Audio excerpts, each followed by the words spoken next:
Welcome to Dr. Creepin's Dungeon. Weirdness refers to a departure from the expected or conventional, embodying elements that deviate from the norm or challenge typical perceptions. It encompasses the unconventional, the uncanny, and the peculiar, often provoking a sense of curiosity, amusement, or discomfort. What may be considered weird varies from culture to culture and from individual to individual, reflecting a subjective response to the unusual or unfamiliar, as we will see in tonight's collection of tales. Now, as ever before we begin, a word of caution. Tonight's stories may contain strong language, as well as descriptions of violence and horrific imagery. That sounds like your kind of thing. Then let's begin. The jungle wasn't used to visitors. For thousands of years, its vibrant emerald vegetation had laid undefiled by the corrupting gaze of mankind. Those few foolish enough to wander in, lured perhaps by the legends of a hidden treasure that awaited them at its heart, became ensnared in the thorny embrace of its arms, never to be heard from again. There were those who worshipped the jungle and the thing that lived residing deep inside it, a tribe that lived just on its outskirts. They prayed to it, asking for mercy and protection. The jungle enjoyed their fear, thrived off it. But today was different. There was someone new traversing its ancient shadow trees, and she was not afraid. Eva Barker had been wandering this godforsaken jungle for 3 whole days when she found the entryway. She would have found it sooner if that damn shaman hadn't been so vague with his directions. It was so obscurely hidden beneath the thick, gnarled foliage that she would have been forgiven for missing it. No, not forgiven. She would not have that kind of luxury. Forgiveness wasn't in Cecile's vocabulary. That bastard. And if she had sauntered out of the jungle empty-handed, he would have put a bullet in her brain, just like it did to Samantha. Oh God, Samantha. She'd stopped herself from recalling the events of the past few days, just busied herself with the mission at hand. But she couldn't take it anymore. All the memories came roaring to the front, and she began to violently strike at the large mottled tree next to her, banging her fist on the sturdy wood over and over again until her hands were covered in blood. She shouted until her throat was sore and her nerves were fried. "Damn it, Samantha! Why?" she rasped. She sank to the jungle floor, exhausted. "Look at me," she thought to herself. "I'm so pathetic." If her father was still alive to see how far she'd fallen from the family tree, he would have disowned her on the spot. Unlike the world-renowned anthropologist Stephen Barker, who had come by his treasures legally, Eva had veered onto a path paved by deceit and thievery. For 15 long years, she and her partner Samantha King had raided the most ancient tombs and stolen the most guarded secrets of the world. She had no regrets, and, if given the chance, would do it all over again. She loved it all. The sweet thrill of discovery, the adrenaline of the chase. But, well, Samantha had grown tired of it all, and yearned for a more normal life. At first, Eva couldn't understand why anyone would want a normal life. What was that, even? A steady job, a couple of kids in a nice house with a white picket fence in a gated community. Fuck, no. But Eva loved Samantha with all her heart, ever since she'd first laid eyes on her in that alluring red dress at that dull party at the American Museum of Natural History all those years ago. She was willing to set aside her own aspirations to be with her. Well, they had promised each other that this would be the last time. A pristine jungle in the wilds of South America that was said to hide the greatest wealth the world had ever known. They would go and take their shares and live out the rest of their lives on some pig farm or whatever the fuck in Texas. But now, Samantha was gone, murdered by Cecil Bright. Eva knew from the beginning that he couldn't be trusted, knew that he was nothing more than a conniving two-bit fuck. And it turned out she was right.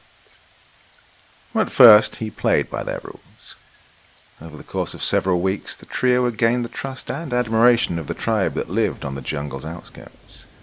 They'd learned their customs and rituals, even entertained their inane talk of an ancient evil that lived deep in the thicket. A creature made of sand that possessed the secrets of life and death. But those were just stories, superstitious nonsense by a people who didn't know any better.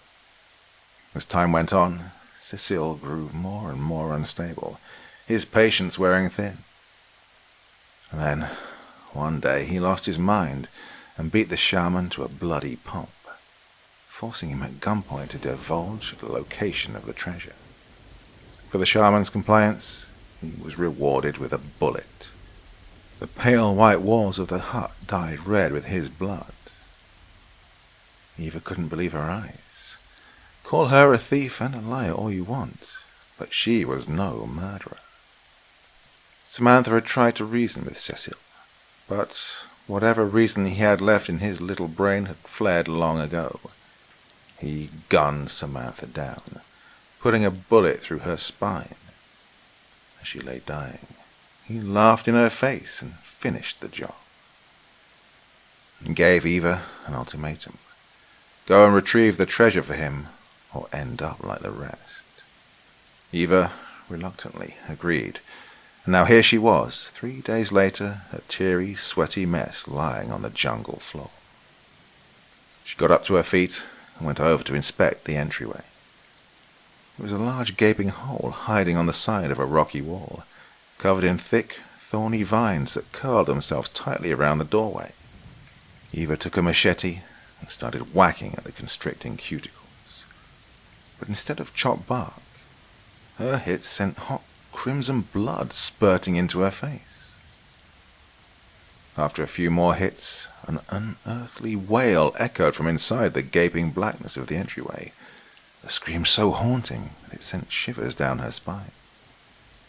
Then the vines began to move and unknotted their twisted fingers, leaving the entryway wide open. Eva peered inside. Blackness as dark as night stared back, taunting her to come inside if she dared. She took a moment to steady her nerves, and with a final sigh of resignation, she plunged into the darkness. She wandered for what seemed like days, traversing the blackness with only the lonely beam of her flashlight as company. But it might as well have been off. It did nothing to alleviate the oppressiveness of the place. There was nothing to hold on to, nothing to see. It was as if she was floating in a darkened void, lost in its shadow. At long last, she saw a glimmer of light up ahead of her, a sliver of hope in this dismal place. She ran towards it. Anything was better than this wicked twilight zone. When she got closer to the light, she saw that it was emanating from an open passageway. The first thing she noticed as she stepped through was the acrid aroma of decay that scented the fetid air. It struck her by surprise, and she fell into a coughing fit, gagging and trying her best not to vomit. She wrapped a scarf around the lower part of her face to mask the smell. As she gained composure, she saw that she was in a long, spacious room piled high with gold. Well, it spilled out of every corner, had invaded every last crevice of the place. She couldn't believe her eyes. The legends were true. There were enough riches here to last multiple lifetimes. As she continued to scan the place, her eyes landed on the source of that disgusting smell. There, in the center of the room, was the body of a man, or at least what used to be a man. Its long, emaciated body lay sitting on a throne of pain. Hundreds of snake-like vines were wrapped around it, driving their needle-sharp thorns into every inch of its virgin flesh. Its bones were contorted, distorted into impossible positions. Where its eyes and mouth should have been, only jagged, blood-encrusted holes remained. Eva couldn't help but be drawn to this thing. She was mesmerized by its defiled body. Despite the pain that ravaged its soul, it seemed at peace, so content, so serene, so beautiful. As she neared the creature, she could see its chest rise and fall, could hear its harsh, ragged sighs. So it was still alive. How could something like this be in so much pain and still be alive? As if hearing her thoughts, the thing lifted its head and stared at her through its bloody, empty holes. It began to laugh, a haunting and maniacal cackle. Its body shook and contorted, its bones snapping from the movement. Sand spewed forth from every hole in its body as the laughter grew louder and louder into a cacophonous cackle that permeated into Eva's very soul. Raised its bony fingers and beckoned her towards it. The entire room had started to fill with rosy, blood-freckled sand, but she didn't care. All that mattered was the creature. She embraced it, letting the thorns cut into her skin, piercing every inch of her body. She ran her delicate fingers over its scarred, cratered face and plunged her arms deep into its cavernous eye cavities. From out of the holes, she produced a chunky stream of rotted gore. Suddenly, an immense hunger panged her, driving deep into her gut. She regarded the offal for another moment, and then began to feed, devouring it without a second thought. She hadn't eaten for days and was starving. Pleasure racked her body, and she groaned, wiping the blood all over her face and body. She leaned down and kissed it, slipping her tongue deep into its mouth hole, savoring every lick and suck. Sand began to spew out from it, flowing into her mouth and down her throat.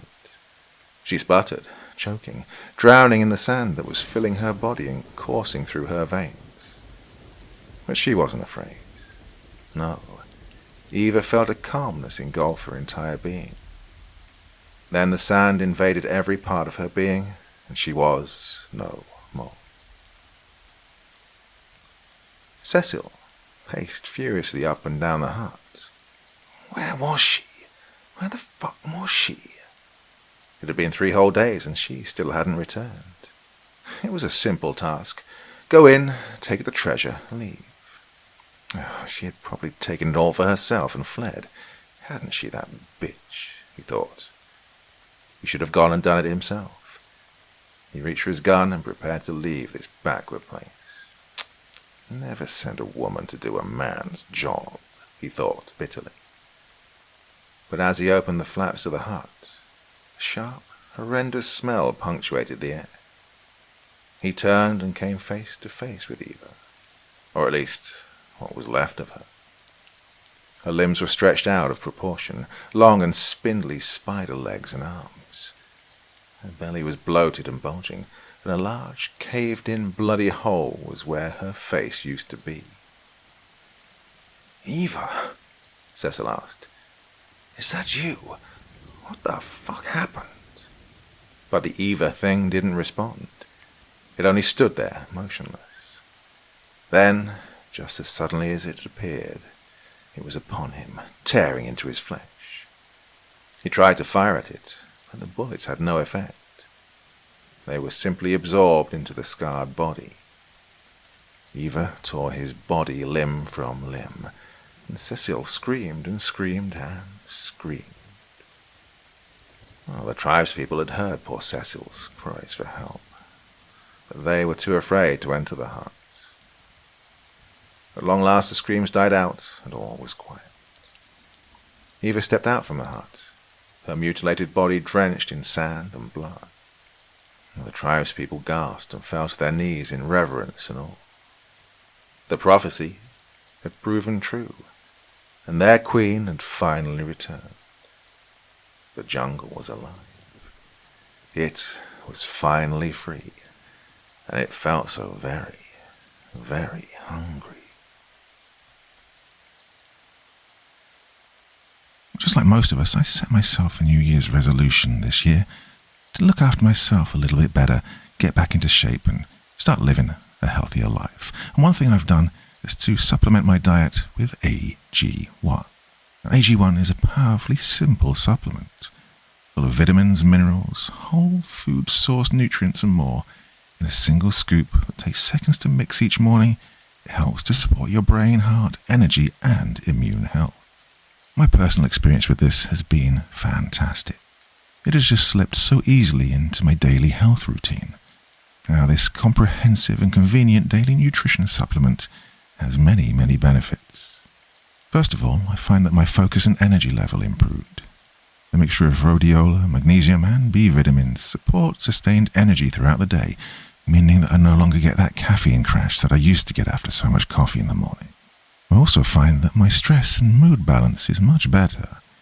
Now, this is down to the powerful plant extracts, adaptogenic herbs, and antioxidants that help support my metabolism and promote mental clarity, alertness, and better focus.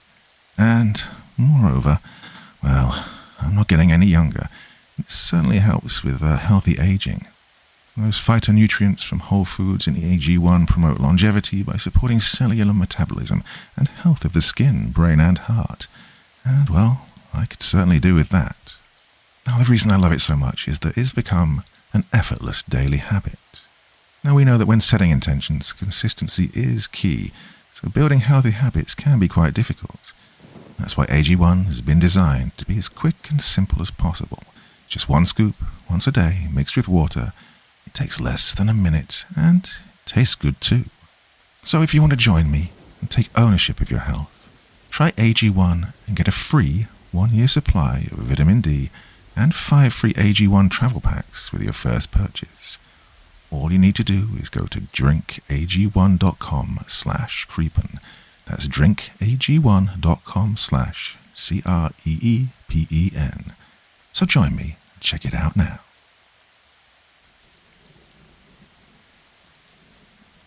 Geraldine Farmer stared out the window over the kitchen sink, hands clutching a dish towel. The thunderclap came again, followed by a streak of lightning.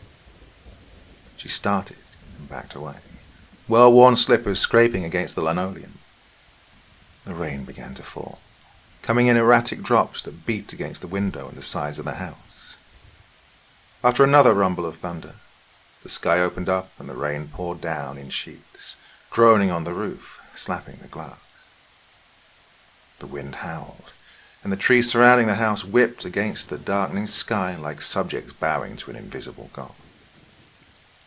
Geraldine's fingers fumbled behind her and gripped the back of a wooden kitchen chair. Without taking her eyes from the dramatic scene just outside her window, she sank into its cushioned seat. As the storm rolled on, Geraldine's focus on the backyard softened. The woods behind the swaying trees on the perimeter of her property were thrown into sharp relief as another streak of lightning lit the sky. It was in that split second that Geraldine saw the face. The face was young and pale, with a glimmer of a smirk playing on blue-tinted lips. A rushing sound to her left tore her attention away from the horrifying visage. The calendar had fallen off the wall. Grateful to be busying herself with anything other than the face in the woods, Geraldine rose and crossed the room. It was as she was pushing the thumbtack back into the wall that she saw the date. June 30th, 2008. Her left side jerked spasmodically, and she gasped in pain as a hot lick of fire shot up her neck into her head. She staggered backward, only vaguely aware that her vision was becoming incredibly blurry. June. Her daughter. Turning, she reached for the wall-mounted telephone and dialed 911. When the operator answered, Geraldine Farmer uttered only one word before collapsing into unconsciousness. Molly.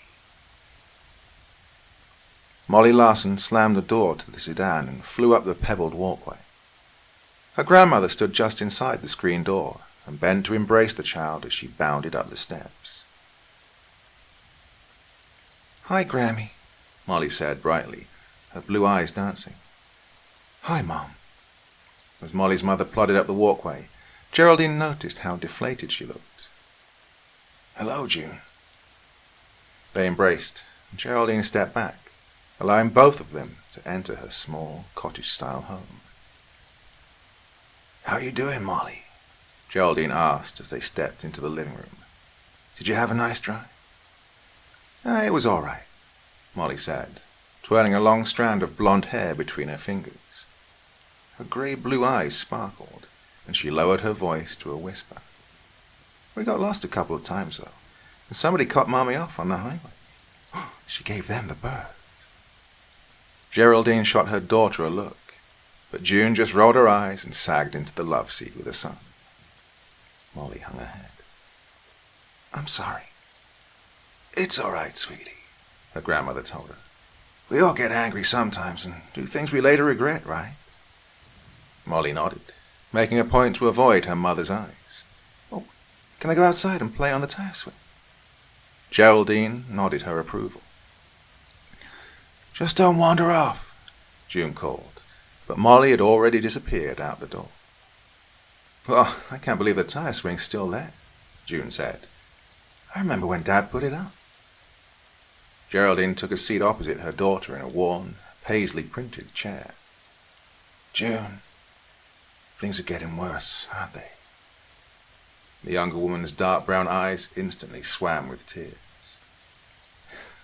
"Mark served me with divorce papers, Mom. It's over." Geraldine sighed. "Oh, honey, I'm so sorry." June ran thin fingers through a short tangle of honey-colored hair. "Honestly, I'm not." For the first time, Geraldine noticed how thin her daughter had become. The soft cotton dress that would have hugged an hourglass figure just a year ago now hung limp as a dish rack. It looked as though somebody had picked June up and simply wrung her out. "He's happy with Marcy," June told her mother. "Happier than he ever was with me. Molly and I are better off." "Well, good riddance to him then," Geraldine replied, a snap in her voice. "You can do better. You're still young. You'll find somebody else." At age 32 with a 10-year-old, she didn't exactly feel still young. If anything, she felt double her age most days. The affair and subsequent divorce was taking a lot more out of her than she wanted to admit. "I'm not concerned with that now, Mom. I just want to get myself back together so I can be a better mom for my little girl. She's only 10 years old and she's already seen way too much." Geraldine nodded. "Do you think this spiritual retreat will help you?" June favored her mother with a rare smile. "I'll make it work. For Molly. Thank you for taking her for the summer, Mom. I'm not fit to be a full-time parent in the state I'm in." "Well, she always spends a month here each summer, right? 1 or 2 more?" "She's safe here," June said, glancing over her mother's shoulder to peer out the window. "Nothing but woods and streams, townhouses and cottages. There aren't any freaks or child molesters running around like there are in the city." Geraldine turned and smiled as she watched her granddaughter play on the tire swing. She was on her stomach, and she wound up the rope as tight as her legs would allow and was letting its unraveling spin her around. "Why did you name her Molly?" "What?" June's voice rose an octave. She gave an uncertain little laugh. "Mom, that was out of the blue. Besides, you know why I named her Mom." Geraldine turned back, a small frown furrowing her brow. "I do?" "Mom, really?" June regarded her mother quizzically. "What brought this on?" Geraldine shook her head. Humor an old woman, will you?" "Mom, you're only 62, June protested. Then, seeing the strange look that had come into her mother's eyes, June relented. "All right, I got the name from you. I guess I can see you really don't remember, though." Geraldine's frown deepened. "Do you remember the stroke you had right before I gave birth?" "Oh, yes, of course. We were in the hospital at the same time. Oh, I really thought I was a goner." "Yes, and I was so worried about you that it brought on my labor a few weeks early. Mike and I hadn't decided on a name yet. She was just baby girl Larson for almost a week." Geraldine nodded, listening. I brought the baby in for you to see. I sat on the edge of your bed and showed you your granddaughter. You'd been dozing, but you opened your eyes for a second and looked at her. The first word out of your mouth was, "Molly," Geraldine finished. Her hand flew to her mouth. "Oh, June, I'd completely forgotten that." June shrugged her small shoulders. "Oh, I took it for a sign or something. It's a beautiful name." Geraldine forced a smile. "Yes, it is." Ring around the rosies, a pocket full of posies. The sing-song melody floated on the wind. It mingled so perfectly with the ambient noise of the birds, rustling leaves, and June bugs. It could have been there all along. Ashes, ashes, we all fall down. The familiar words fell from Molly's lips in a whisper. She wriggled out of the tire swing and glanced around. "Hey, who said that?" Molly stood by the swing, one hand on the tire to slow its movement. She looked around but saw nobody else nearby. Somewhere in the distance, a lawnmower started up.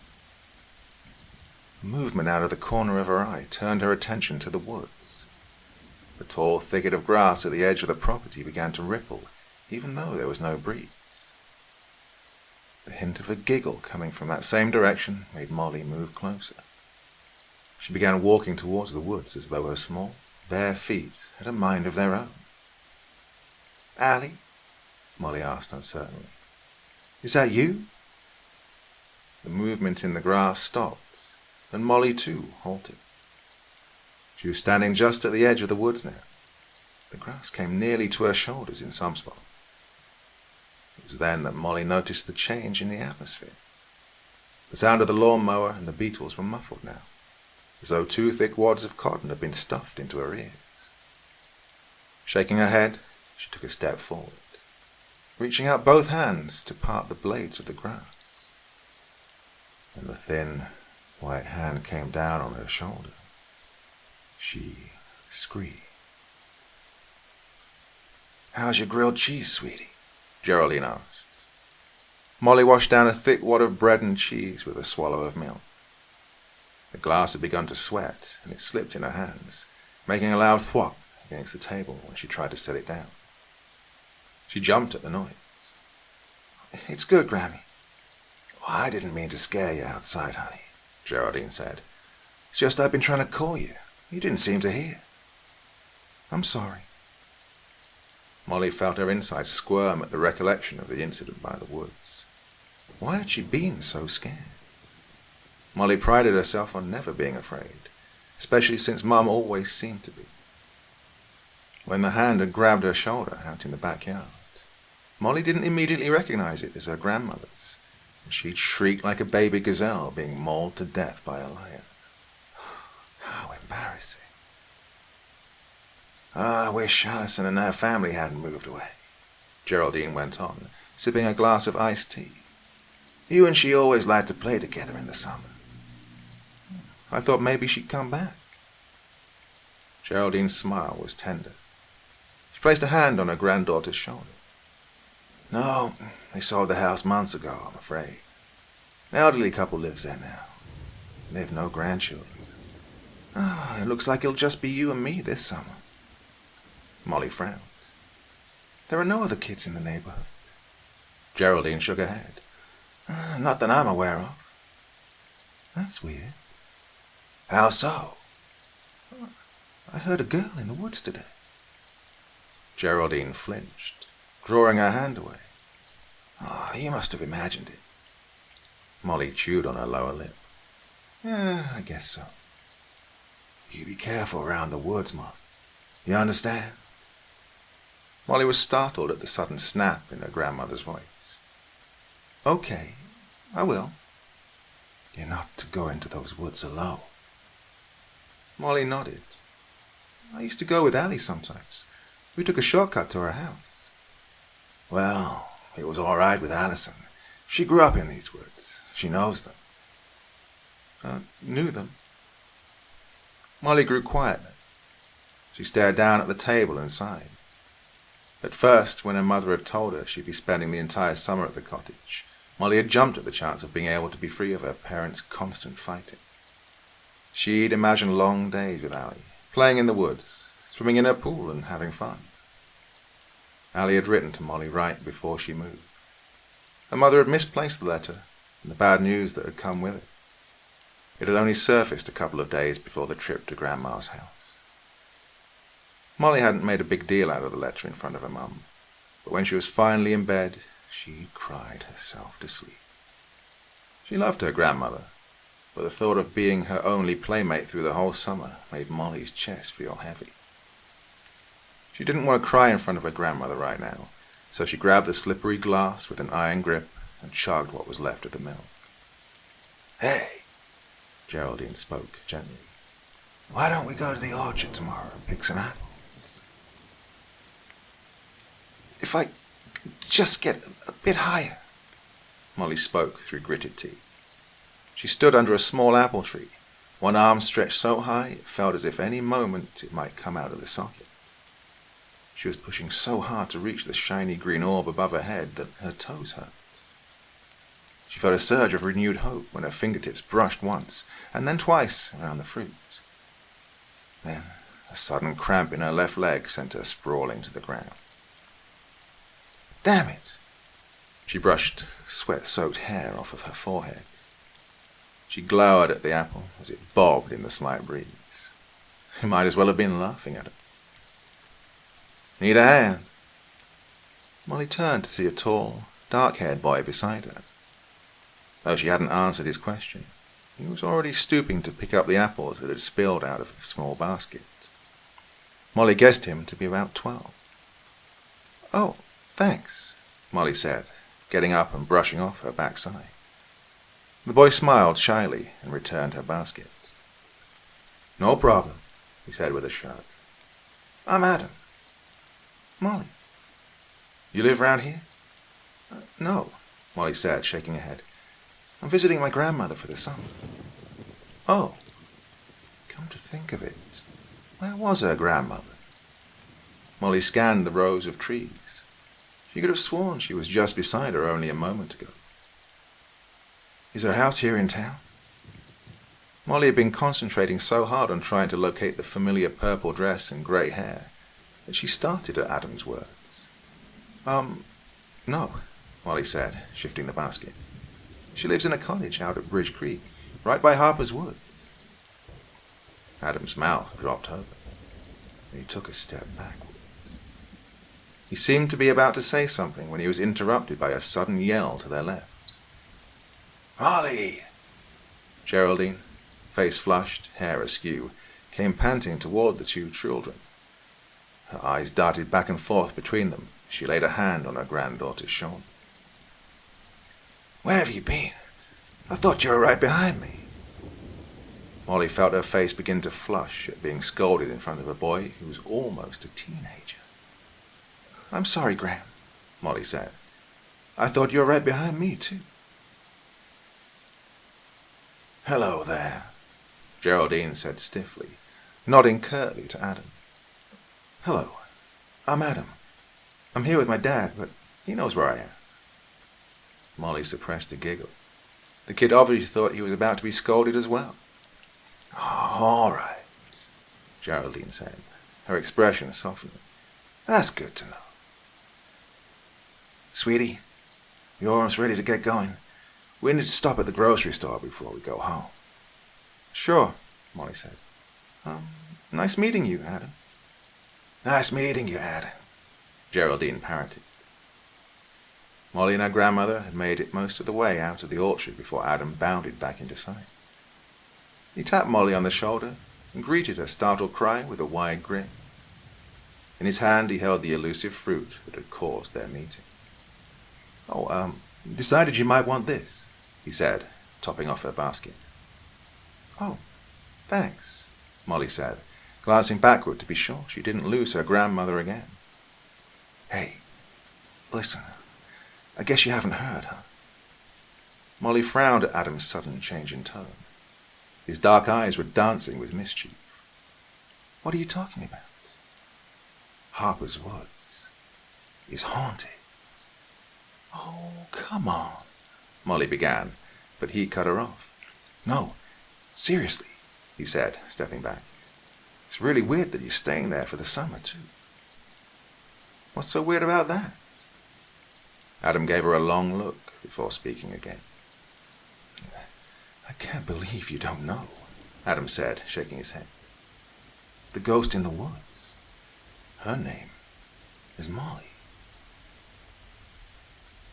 Molly stared into the woods and bit down on a tart green apple defiantly. She hated that stupid kid, Adam. It had been 3 days since he told her that dumb story about a ghost with her name. Trying to convince herself that he was just some weird kid looking to scare people had done little to stop the nightmares.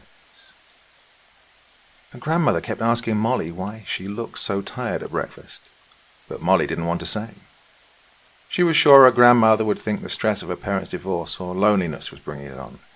Besides, Grandma hadn't been feeling too well herself the last couple of days, and the last thing Molly wanted to do was make her feel worse. After a third night of bad sleep, Molly made a decision. She was going to go into the woods. She'd been in it 1,000,000 times with Allison, and her best friend had never told her about a ghost in the woods. Also, she knew as long as she avoided it, she'd probably keep having the nightmares. As she walked towards the edge of the property line, she threw a guilty glance toward the house. When she left, Grandma had been sleeping on the living room sofa, bundled under a blanket, tissues and hot tea at hand. Molly convinced herself that it was because she didn't want to wake her grandmother up that she hadn't asked for permission. Yeah, right. Molly adjusted the small pack on her shoulder, stepped past the tall blades of grass, and walked into the woods. I'll just walk to where Allison used to live and walk back. If no ghost gets me, then there is no ghost. Molly set off down the small, worn path, oblivious to the presence taking shape behind her. Molly wants her dolly. 3 12-year-old girls stood in a circle around a fourth child, a thin blonde who appeared younger than the rest. The older girls tossed a doll between them, sticking out their tongues and making faces at the girl in the middle. The little blonde jumped up each time the treasured toy flew overhead, and, though she stood on tiptoes, she couldn't come close to reaching it. Don't pick on me. Despite the defiance in her tone, her trembling lower lip egged the bullies on. Poor little Molly. Want a lolly? Marianne, the tallest of the girls, produced a dum-dum lollipop from a pocket in her overalls. Sarah had the doll now, its short red hair tangled up in her thick fingers. She swung it back and forth like a pendulum, a sour expression on her pudgy face. Don't swing Raggedy Ann like that. Give her back. Why don't you run and cry to your Grammy, Molly? Jerry, the third girl, chimed in. Yeah, Marianne agreed. She looked to her friends. Her mommy doesn't want her. Dropped her off on the doorstep and ran away. How come your mommy doesn't want you, Molly? Jerry asked. Yeah, Sarah agreed. Is there something wrong with you? Why'd you spend all your time in the woods, Molly? Jerry asked scornfully. I hear you talk to yourself. Sarah jeered. The lollipop Marianne had been holding hit Molly on the side of the head, making a loud thwack in her ear.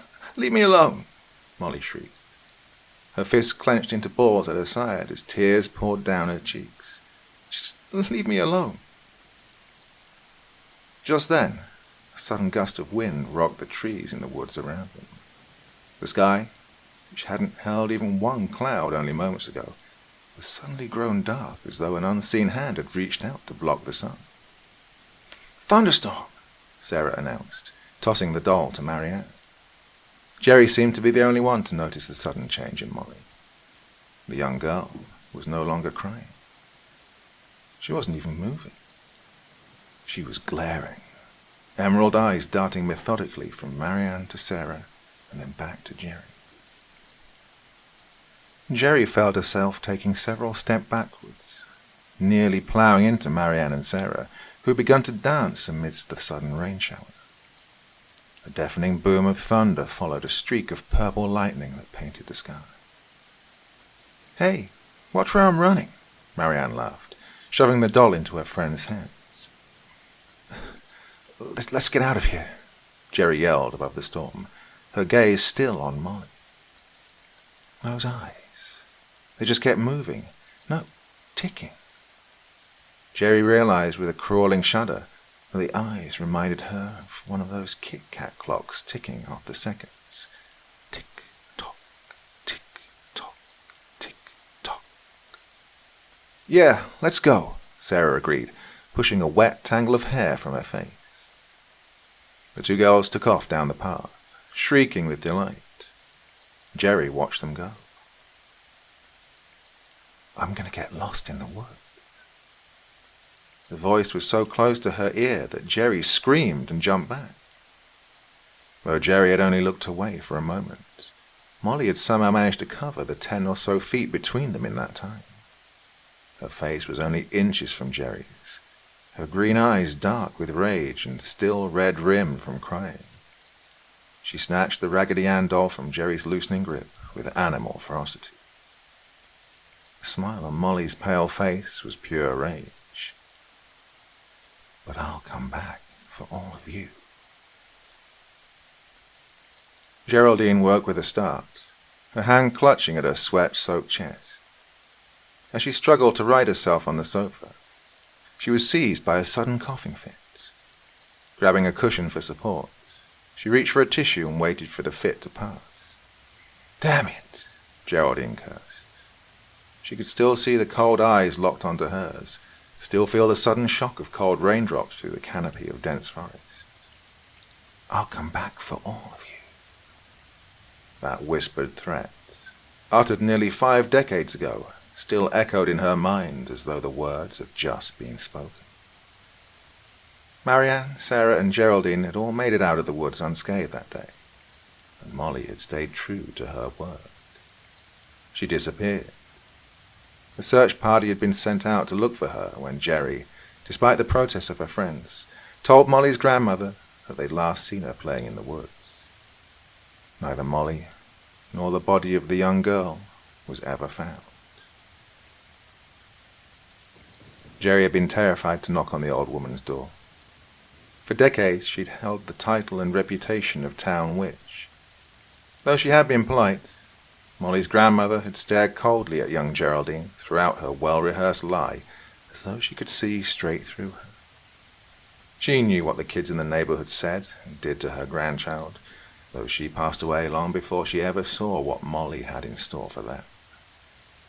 10 years later, on the exact anniversary of the day Molly disappeared, then 21-year-old Marianne Hutchins decided to go for a walk in the woods.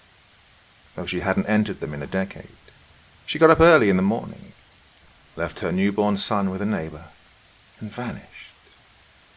The neighbor would later report that Marianne had looked almost as if she was sleepwalking. The neighbor also noted that she thought it odd that Marianne was not wearing a coat, as it had been pouring rain. They found her body by the river 3 days later. The papers hadn't been specific, but the ranger who'd found her began telling tales to anyone who would listen that the young woman had been found with her eyes wide open, face contorted in fear.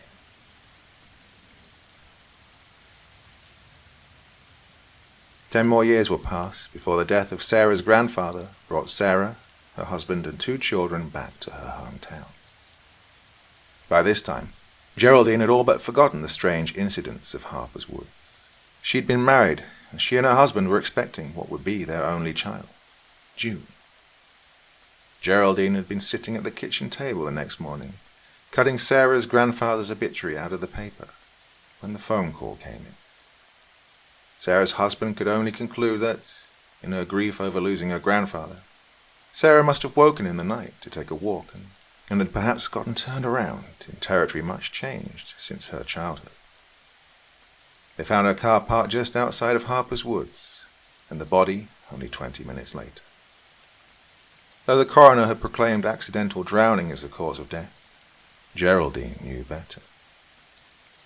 It was then that Geraldine made peace with the fact that she only had 1 decade left to live.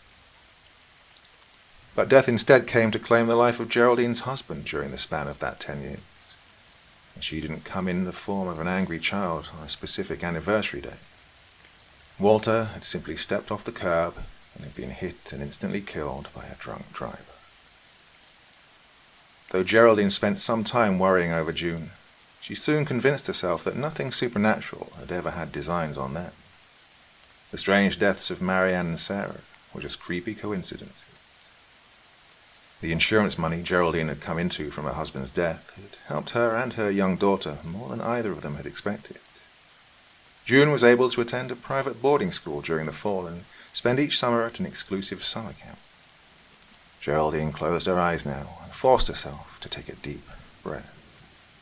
Picked up her mug of cold tea and took a long swallow to further calm her throat and prevent another coughing fit. She dabbed at the corners of her eyes with the tissue she still clutched in her hand. She rose from the couch and made her way to the kitchen. Selecting a glass from the cabinet, she turned on the tap. As she passed by the window, a flicker of movement caught her eye. She frowned at the calendar that hung on the wall by the phone. Its pages were fluttering as though caught in a breeze, but a quick glance around the kitchen told her no window was open. Geraldine's heart raced as her feet moved her toward the fluttering pages. She felt the glass slip from her hand. It hit the linoleum and shattered.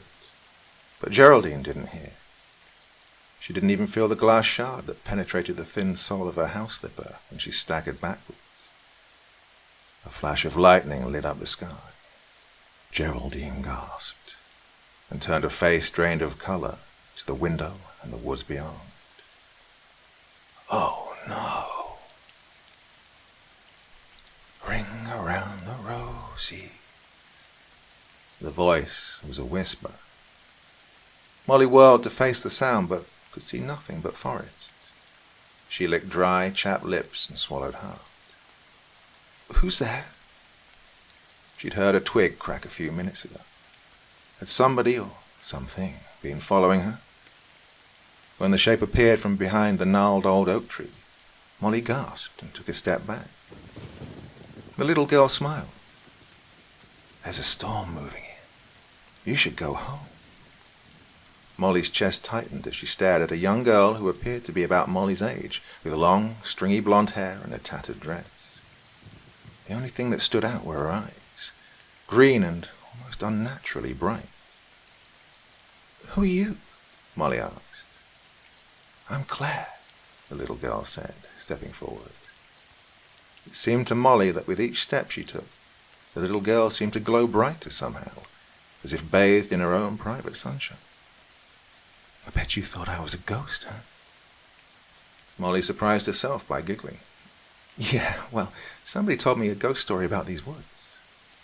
Oh, I come here all the time, Claire said. I've never seen a ghost. When Claire reached out a hand, Molly felt the slightly cold but solid presence of bone and skin when she shook it. She felt her muscles relax. The girl was just as real as she. Where do you live? Claire pointed. On the other side of the woods. You know the old lake house? Molly laughed. I thought me and Grandma had the old lake house. No, the other one, Claire said. Molly's mouth formed an "oh" of surprise. You live where my best friend Alison used to live. Claire smiled. I do? Yeah, and Grandma told me there were no other kids there.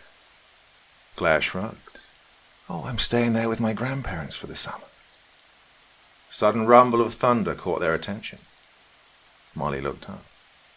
Why hadn't she noticed the sky getting so grey? Do you want to come over, Molly? I'll tell you the real ghost story if you come with me. Molly felt a spidery shiver crawl along her spine. Claire, I never told you my name. Claire turned back, frowning. Yes, you did. Molly shook her head. She stepped back. No, I didn't.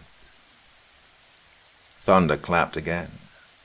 Molly looked up as the lightning flashed across the sky. When she looked back, Claire was gone. Molly gasped, turning right and left as large drops of rain splashed on her head and arms. Ring around the rosy. The voice was a deafening whisper all around her. Somewhere in the depths of the woods, Claire laughed, a maniacal giggle that reverberated off the trees and seemed to chase the falling rain deep underground. Molly ran. "Molly! Molly!" Geraldine screamed as she slid down the embankment. A sharp pain shot through her leg, and she prayed as she tumbled and rolled that it wasn't broken. Nobody knew where she was. She could die out here.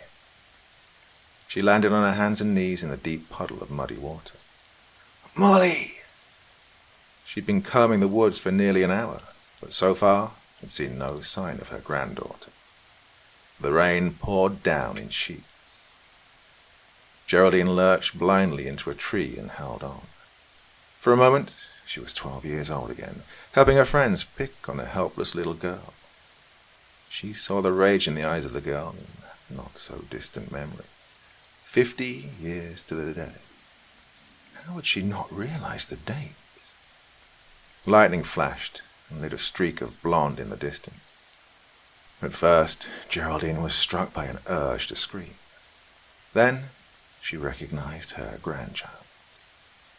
Barefoot, both slippers lost long ago under muck and leaves, Geraldine staggered barefoot towards Molly's unconscious form.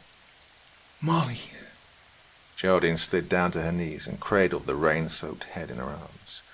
"Oh, God, please don't be dead. Baby, honey, wake up." But the face was grey. The blue lips parted. Geraldine put her hand to those lips and felt no breath. "Oh, God. Molly!" Geraldine pushed Molly onto her back and began performing the CPR she'd learned from a YWCA course over 30 years ago. Though she had no idea if she still remembered what to do, instinct took over. She pressed on the small chest and blew frantically into the child's mouth. A strong gust of wind picked up, wailing through the trees and nearly knocking Geraldine to the mud-soaked forest floor. She looked up, gasping, momentarily distracted from her task. And she just heard a voice. Something moved in the distance. A figure. Was somebody out there?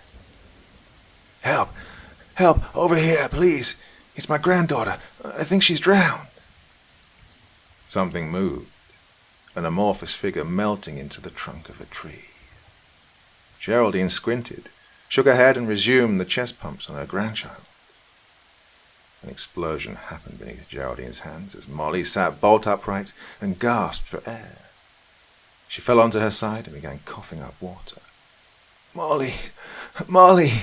Geraldine cried, holding her granddaughter close. "You're all right. Oh, you're all right." "Grandma?"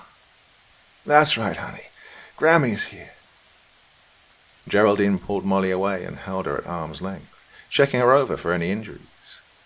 The child's face was still pale, but the color was quickly returning. Geraldine smoothed the hair out of her granddaughter's eyes. Her granddaughter's eyes. They were green. All pretense gone, the strange child's mouth twisted into a wicked smile. "Hello, Jerry." Geraldine staggered backwards with a shriek. No, where's my granddaughter? Where's Molly?" The little girl shook her head slowly, looking down at Geraldine as though she were a slug beneath her feet. Crossing the short distance between them with unbelievable speed, Molly knelt down and pressed her face close to the older woman's. "I am Molly, silly." No, you're not my Molly," Geraldine yelled, trying to pull herself upright in the mud. A sudden pain shot through her arm and radiated upward through her jaw. The crushing chest pain soon followed suit, and Geraldine knew she would never make it out of the woods alive. "Your eyes. June will know that you're not her daughter," Geraldine croaked. Molly from 50 years ago smiled again. moving away from the older woman who lay dying in the rain. She closed her emerald eyes, and when she opened them again, they were the same shade of grey-blue as those of her late grandchild, whose body was now being piloted around by a vengeful spirit. Mummy June and I will have a wonderful life together, don't you think? Those were the last words Geraldine Farmer heard as the darkness closed in, the woods finally claiming her for its own.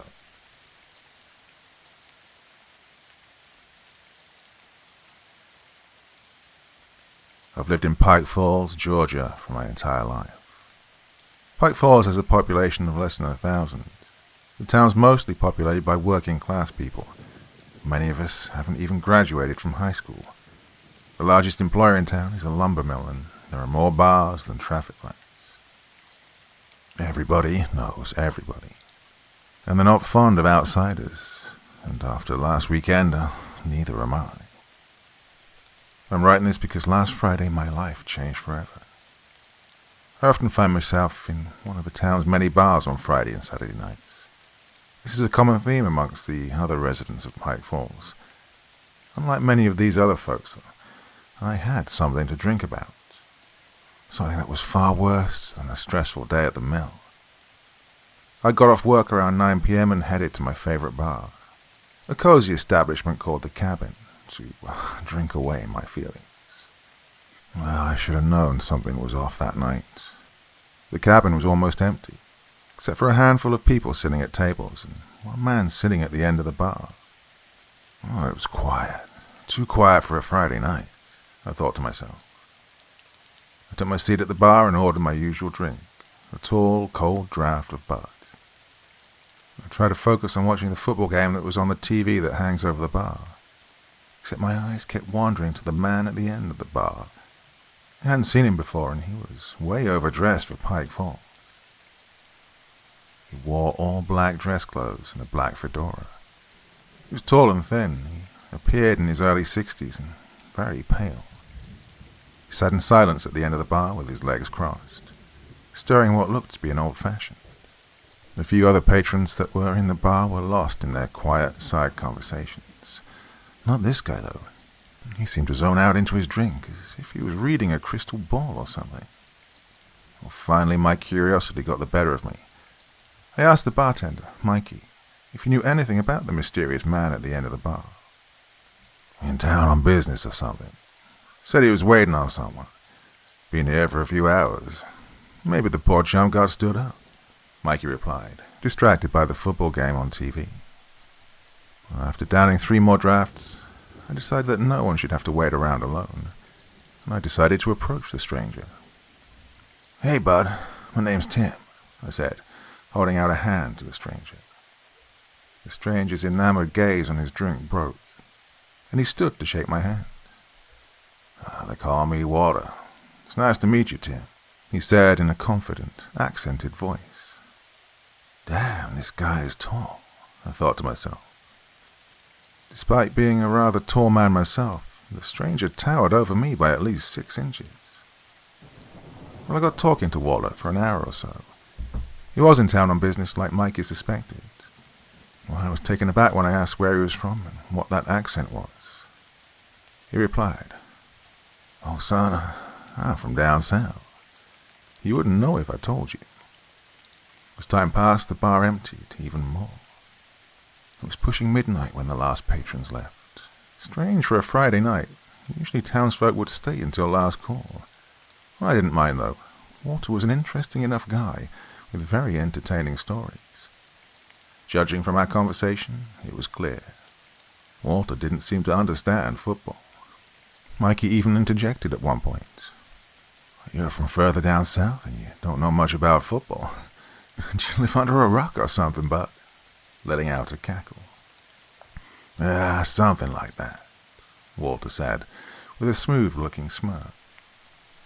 Some time passed and we kept talking about football and local affairs. As it got later, Mikey mentioned closing down early. He asked if we'd mind clearing out once we'd finished our drinks. Well, Walter and I obliged and wrapped up the conversation that we were having. Mikey went to the back to finish his inventory for the night. Now, this Walter guy was a little weird. The kind of person that the locals would have alienated right quick, but he seemed to be a good guy at the time. I was about to leave when Walter turned to me, with a lit cigar in his mouth, and said, "Well, Tim, looks like my business partner must have backed out of our deal. He's, run into some trouble. Thank you for keeping an old man like myself company." "No problem, bud," I replied. Before he could reply, I was overcome by intrigue, and I asked, "What kind of business are you involved in exactly?" "I, do trades of sorts. Nothing a youngster like you would be interested in, I assure you," Walter said in that same confident-sounding voice. I sensed that this meant he didn't want to share anymore, so I took this at face value. Some of what he said, well, it had seemed strange. "That sounds neat. Looks like you do well for yourself," I told him while gesturing to an expensive-looking watch on his wrist. I then shook Walter's hand one more time. "It was nice to meet you, buddy. Drive safe wherever you're going next," I told him. "Wait, you deserve something for keeping a geezer like me company. No one else wanted to, after all," Walter said as I turned to walk away. "There's no need for that." "Oh, but I insist." "What can I do for you, Tim?" Walter said, sounding more urgent, almost pushy. Well, I guess you can pay my tab if you wouldn't mind," I replied, feeling very confused. God, was this guy some kind of creep? I thought to myself. You can do better than that." "What exactly do you want?" Walter replied. "Look, man, I don't know what you're talking about. What do you mean, what do I want?" I felt tense at this point, as though I was being interrogated. Don't be foolish, Tim. Money, women, fame. I can give you any of those," Walter said while giving me an exasperated, tired look. "How about your son?" he said, getting wide-eyed, a newfound look of excitement on his face. My heart sank.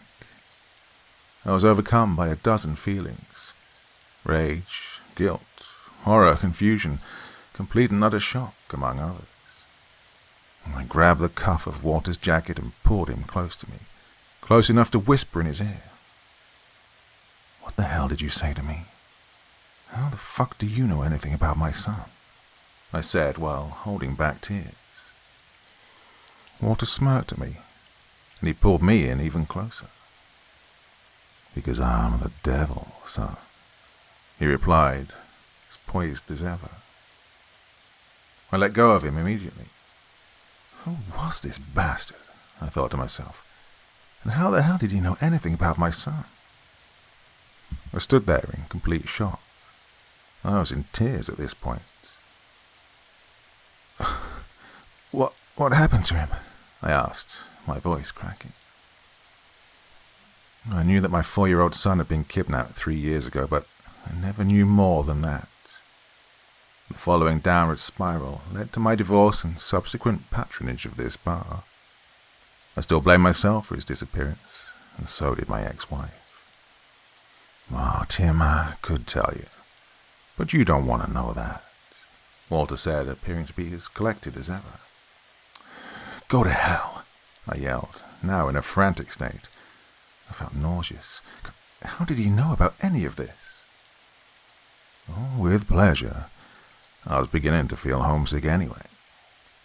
His mouth twisted into a smirk. Alas, I am an honest man, and I still owe you a favor. So when you return home tonight, your son will be waiting for you, safe and sound.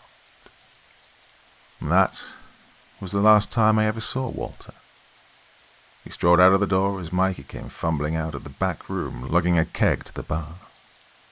Mikey saw that I was in tears. He could see my agonized facial expressions.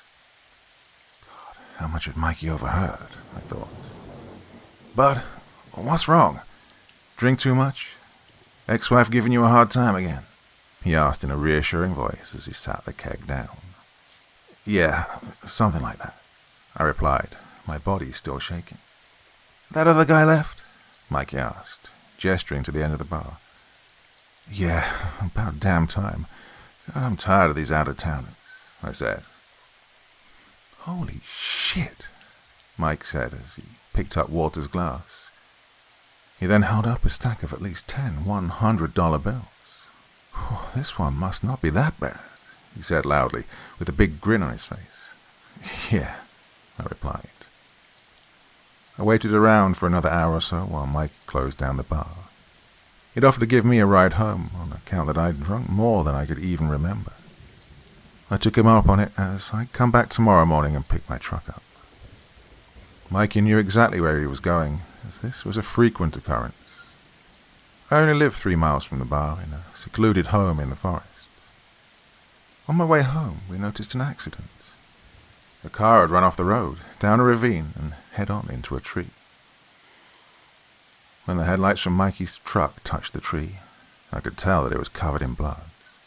Someone had died. I could feel it.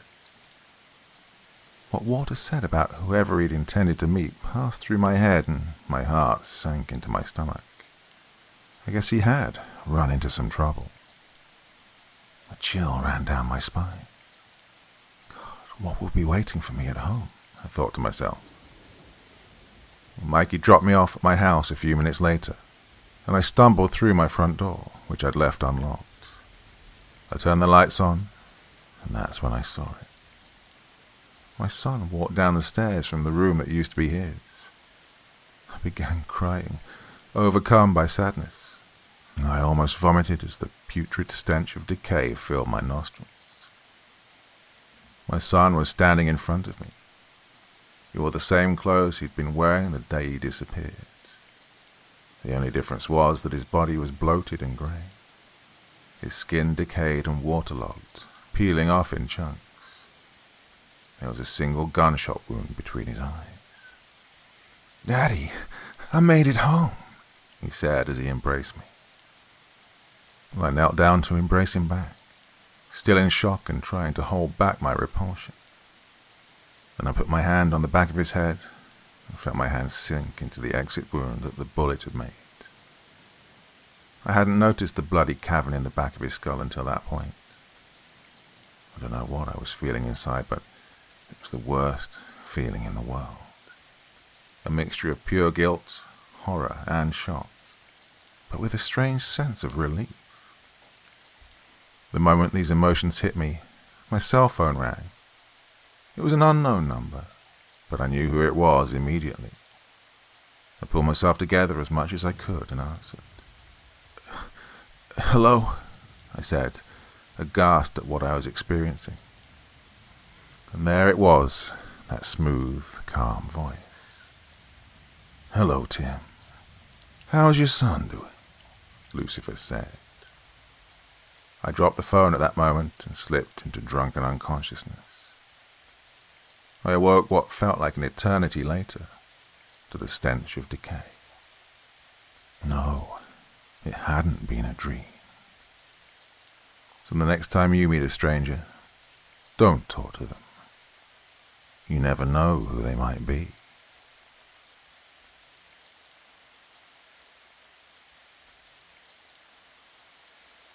This happened to me around 30 years ago, back when I was just a child.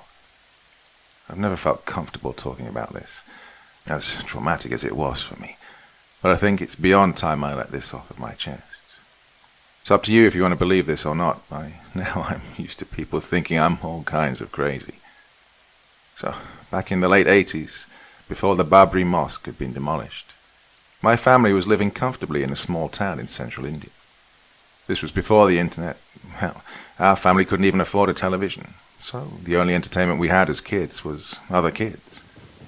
As it goes for small towns like ours, almost everyone knew everyone else, and we always had a large group of kids to play with.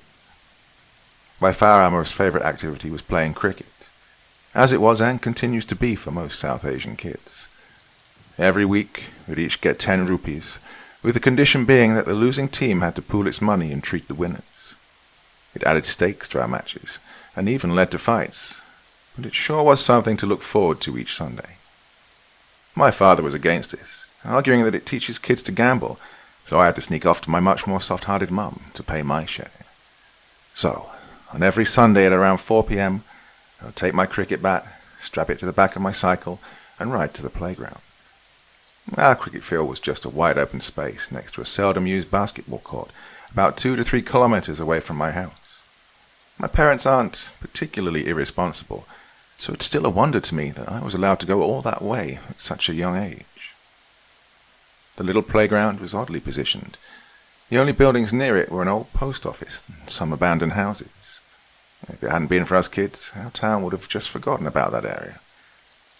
The streetlights on the road nearby were the only artificial source of light there, so believe me when I say this. When it got dark, it would get very creepy and none of us liked to stay there after sunset. It was a Sunday like any other. After a lot of begging and pleading, I convinced my mother to give me the money and happily ridden my bike to the field. I remember being one of the first ones to arrive that day, setting up the stumps and impatiently waiting for the others. There were about 20 of us, all from different socio-economic and religious backgrounds, all united by boredom and cricket. I would never have such a diverse group of friends ever again in my life, especially with what happened in Ayodhya a couple of years later. Well, we won the match that day, and I remember playing exceptionally well myself. The sun had started to go down. The sky was a sickly shade of orange, and we were chatting about the match, deciding where to go for the treat, when I felt an intense urge to pee. Asking my friends to wait for me, I decided to go relieve myself on the walls of the old post office. Yes, I had terrible civic sense back then. As I unzipped my pants, I could hear them laughing and going away, thinking it would be hilarious to leave me in the dark. I quickly did my business, zipped up my pants and turned around, ready to leave. And that's when I saw him. He was standing next to a bicycle, with a wall of cotton candy behind him, somehow attached to his cycle. His face was tilted to the left, and he had this strangest squint, with both of his eyes pushing painfully rightward, such that his pupils were just tiny black specks in the white expanse of his eyes. He had a very dry mouth that pushed inward, as if he was an old man without any teeth, which was bizarre since he clearly looked very young. I stood frozen to the spot as I saw him, unable to believe what I was looking at. The next second, my heart jumped as he rang the bell on his bicycle. Tring, tring, tring. The hair on the back of my neck stood up. Imagine you're all alone in the middle of an empty field, and a strange, squinty-eyed man with his head tilted to the side is standing in front of you, ringing the bell on his bicycle, while not even looking at you. Tring, tring, tring, tring, tring, tring, in short bursts of 3. Tring, tring, tring. My brain tried to rationalize it. Maybe he was just a candy seller, banging in the middle of an empty, dark playground with no one here but the two of us. My parents had always warned me about strangers who tried to kidnap kids by giving them poison candy. This was much more terrifying than that. After a short while, I gathered up what little courage I had. What do you want?" I asked, my voice much more lower-pitched than what it usually was. At that, he stopped ringing the bell, and for a few moments the both of us stood motionless, in complete silence. Then, suddenly, his face jerked into a straight position, and his pupils moved to the center of his eyes, focusing all his attention on me. "Tring, tring, tring," he whispered, his soft voice still sounding loud and clear in my ears. "Tring, tring, tring. Tring, tring, tring." His mouth turned into the most frightening, toothless smile I had ever seen as he kept on whispering. "Tring, tring, tring. Tring, tring, tring." All rational thought fled my body as I just ran from there, forgetting everything. I forgot that I'd left my bike back there, forgot where I was running to. I just ran, with survival the only thing on my brain. Oh, I didn't know how I knew it, but I knew that if I delayed running by even a second, I was certain to die. Pain exploded in my legs as my feet pounded the ground, desperate as I was to flee from this situation. I was screaming and crying as I ran, not looking behind me, yet somehow knowing he was right on my heels. My fears were confirmed when I heard him whisper, right next to my ears, "Tring, tring, tring, tring, tring, tring." I stumbled and fell. Fear and hopelessness took over my body. I felt like a cornered animal who knew he was about to be hunted by a predator. Reluctantly, I looked around and saw that he wasn't anywhere close to me. He was still standing there, staring at the spot where I'd stood just a moment ago. I didn't stick around to see what would happen next, and ran from there, only stopping at the front door of my house, where I collapsed in exhaustion. My mother herself was scared out of her wits when she found me on the doorstep, reduced to a blubbering mess. Through my tears, I tried explaining what had happened, not knowing how much she understood. I would find out later that my parents thought someone was trying to kidnap me. Oh, if only it was something that rational. My Ammi hugged me, and I finally calmed down. Even my older sister, Fatima, was sympathetic towards me for once. That evening, my Abu went out and got my bicycle back. He was furious at me that I was going out and playing cricket using money, that I was going all the way there alone, even though he'd never objected to that before, but, most of all, furious that he'd almost lost me. He took me to the police station to file a complaint, but the cops weren't interested. We came from an underprivileged family, and I hadn't even been hurt in any way, so they pretty much run us out of the station. That night, I lay in bed with my eyes wide open. I'd seen far too much that day to sleep comfortably. I don't know how much time had passed, with me just staring at the ceiling, when I heard that scarily familiar sound again. Tring, tring, tring. Tring, tring, tring.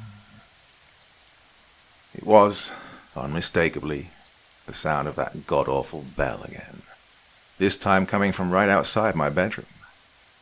I closed my eyes, pulled my blanket above my head, pretending that I hadn't heard anything. The sound continued for what felt like hours, finally ceasing after I refused to take the bait. It had been a good while after the sound of the bell had stopped, when I peeked out of the blanket after pulling the curtains aside. He was still there, silently standing next to his bike, his spindly body being illuminated by the moonlight. Face tilted, eyes squinting to the right. He was as frightening as I remembered him to be. He must have sensed me, because as soon as I saw him, he started ringing the bell again. I shivered in fear and began calling for my sister, making sure to keep my voice down to a whisper. "Fatima," I said urgently. "Fatima, wake up." She didn't move. "Please," I said, my voice cracking. The bell continued to ring. She slowly began to stir in her bed, and the ringing immediately stopped. She yawned and looked at me. "What happened?" Her eyes beginning to widen as she saw fear. "Oh, come on." Her eyes beginning to widen as she saw the fear in my eyes. "It's him," I whispered, tears running down my face. "He's outside." She immediately jerked upright and pulled aside the curtains. There was no one there. "There's no one," she said, looking at me suspiciously. "Go back to sleep." I immediately knew that she didn't believe me, and that she thought I was making it all up, including what I said had happened earlier in the evening. She pulled the curtains back and went off to sleep again. She might not have believed me, but I knew it was real. I was alert as I'd ever been, straining my ears for the sound of the bell, but it wouldn't come again that night. I checked my watch. It was 3 a.m. and I needed to pee. I tried to hold it in for as long as I could, but the time came when I just had to go. There was no way that I was going to wet the bed, even as scared as I was. After my bladder became intolerable, I decided to brave the journey to the bathroom. As I got to the bathroom door, I immediately knew that something was wrong. I could feel this presence inside, and I knew that I should have walked away then and there. But I pushed the door open with trembling hands, and my hunch was proven correct.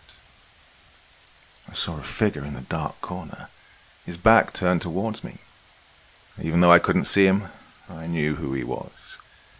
He began to furiously whisper, his soft voice sounding like it was coming from right next to me. Tring, tring, tring. Tring, tring, tring. I screamed with all my might and fell backwards. He turned, his eyes shining as they focused on me, and he gave me that fucked up smile of his. I began to crawl backwards, screaming my lungs out. I soon felt arms around me and jumped, thinking that he'd got to me. But no, it was Fatima. She was looking at him, her eyes wide in fear as she realized that I was speaking the truth all along. "Go get up," she screamed, and I got up and ran. The last thing I saw was Fatima trying to close the bathroom door, before I was out of the room and ran into the solid frame of my father. He pushed me aside and walked into our bedroom. I didn't stop running until I found my mother and quickly wrapped myself around her legs, crying hysterically. She began to comfort me, running her hand through my hair.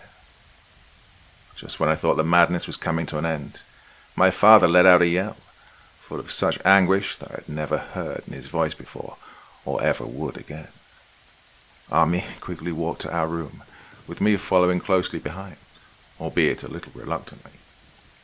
She too let out a painful scream as she entered the room, and I understood why. What I saw there chilled me to the bone, and has haunted me to this day. Fatima's lifeless body was lying on her bed, with large tufts of cotton candy sticking out of her mouth.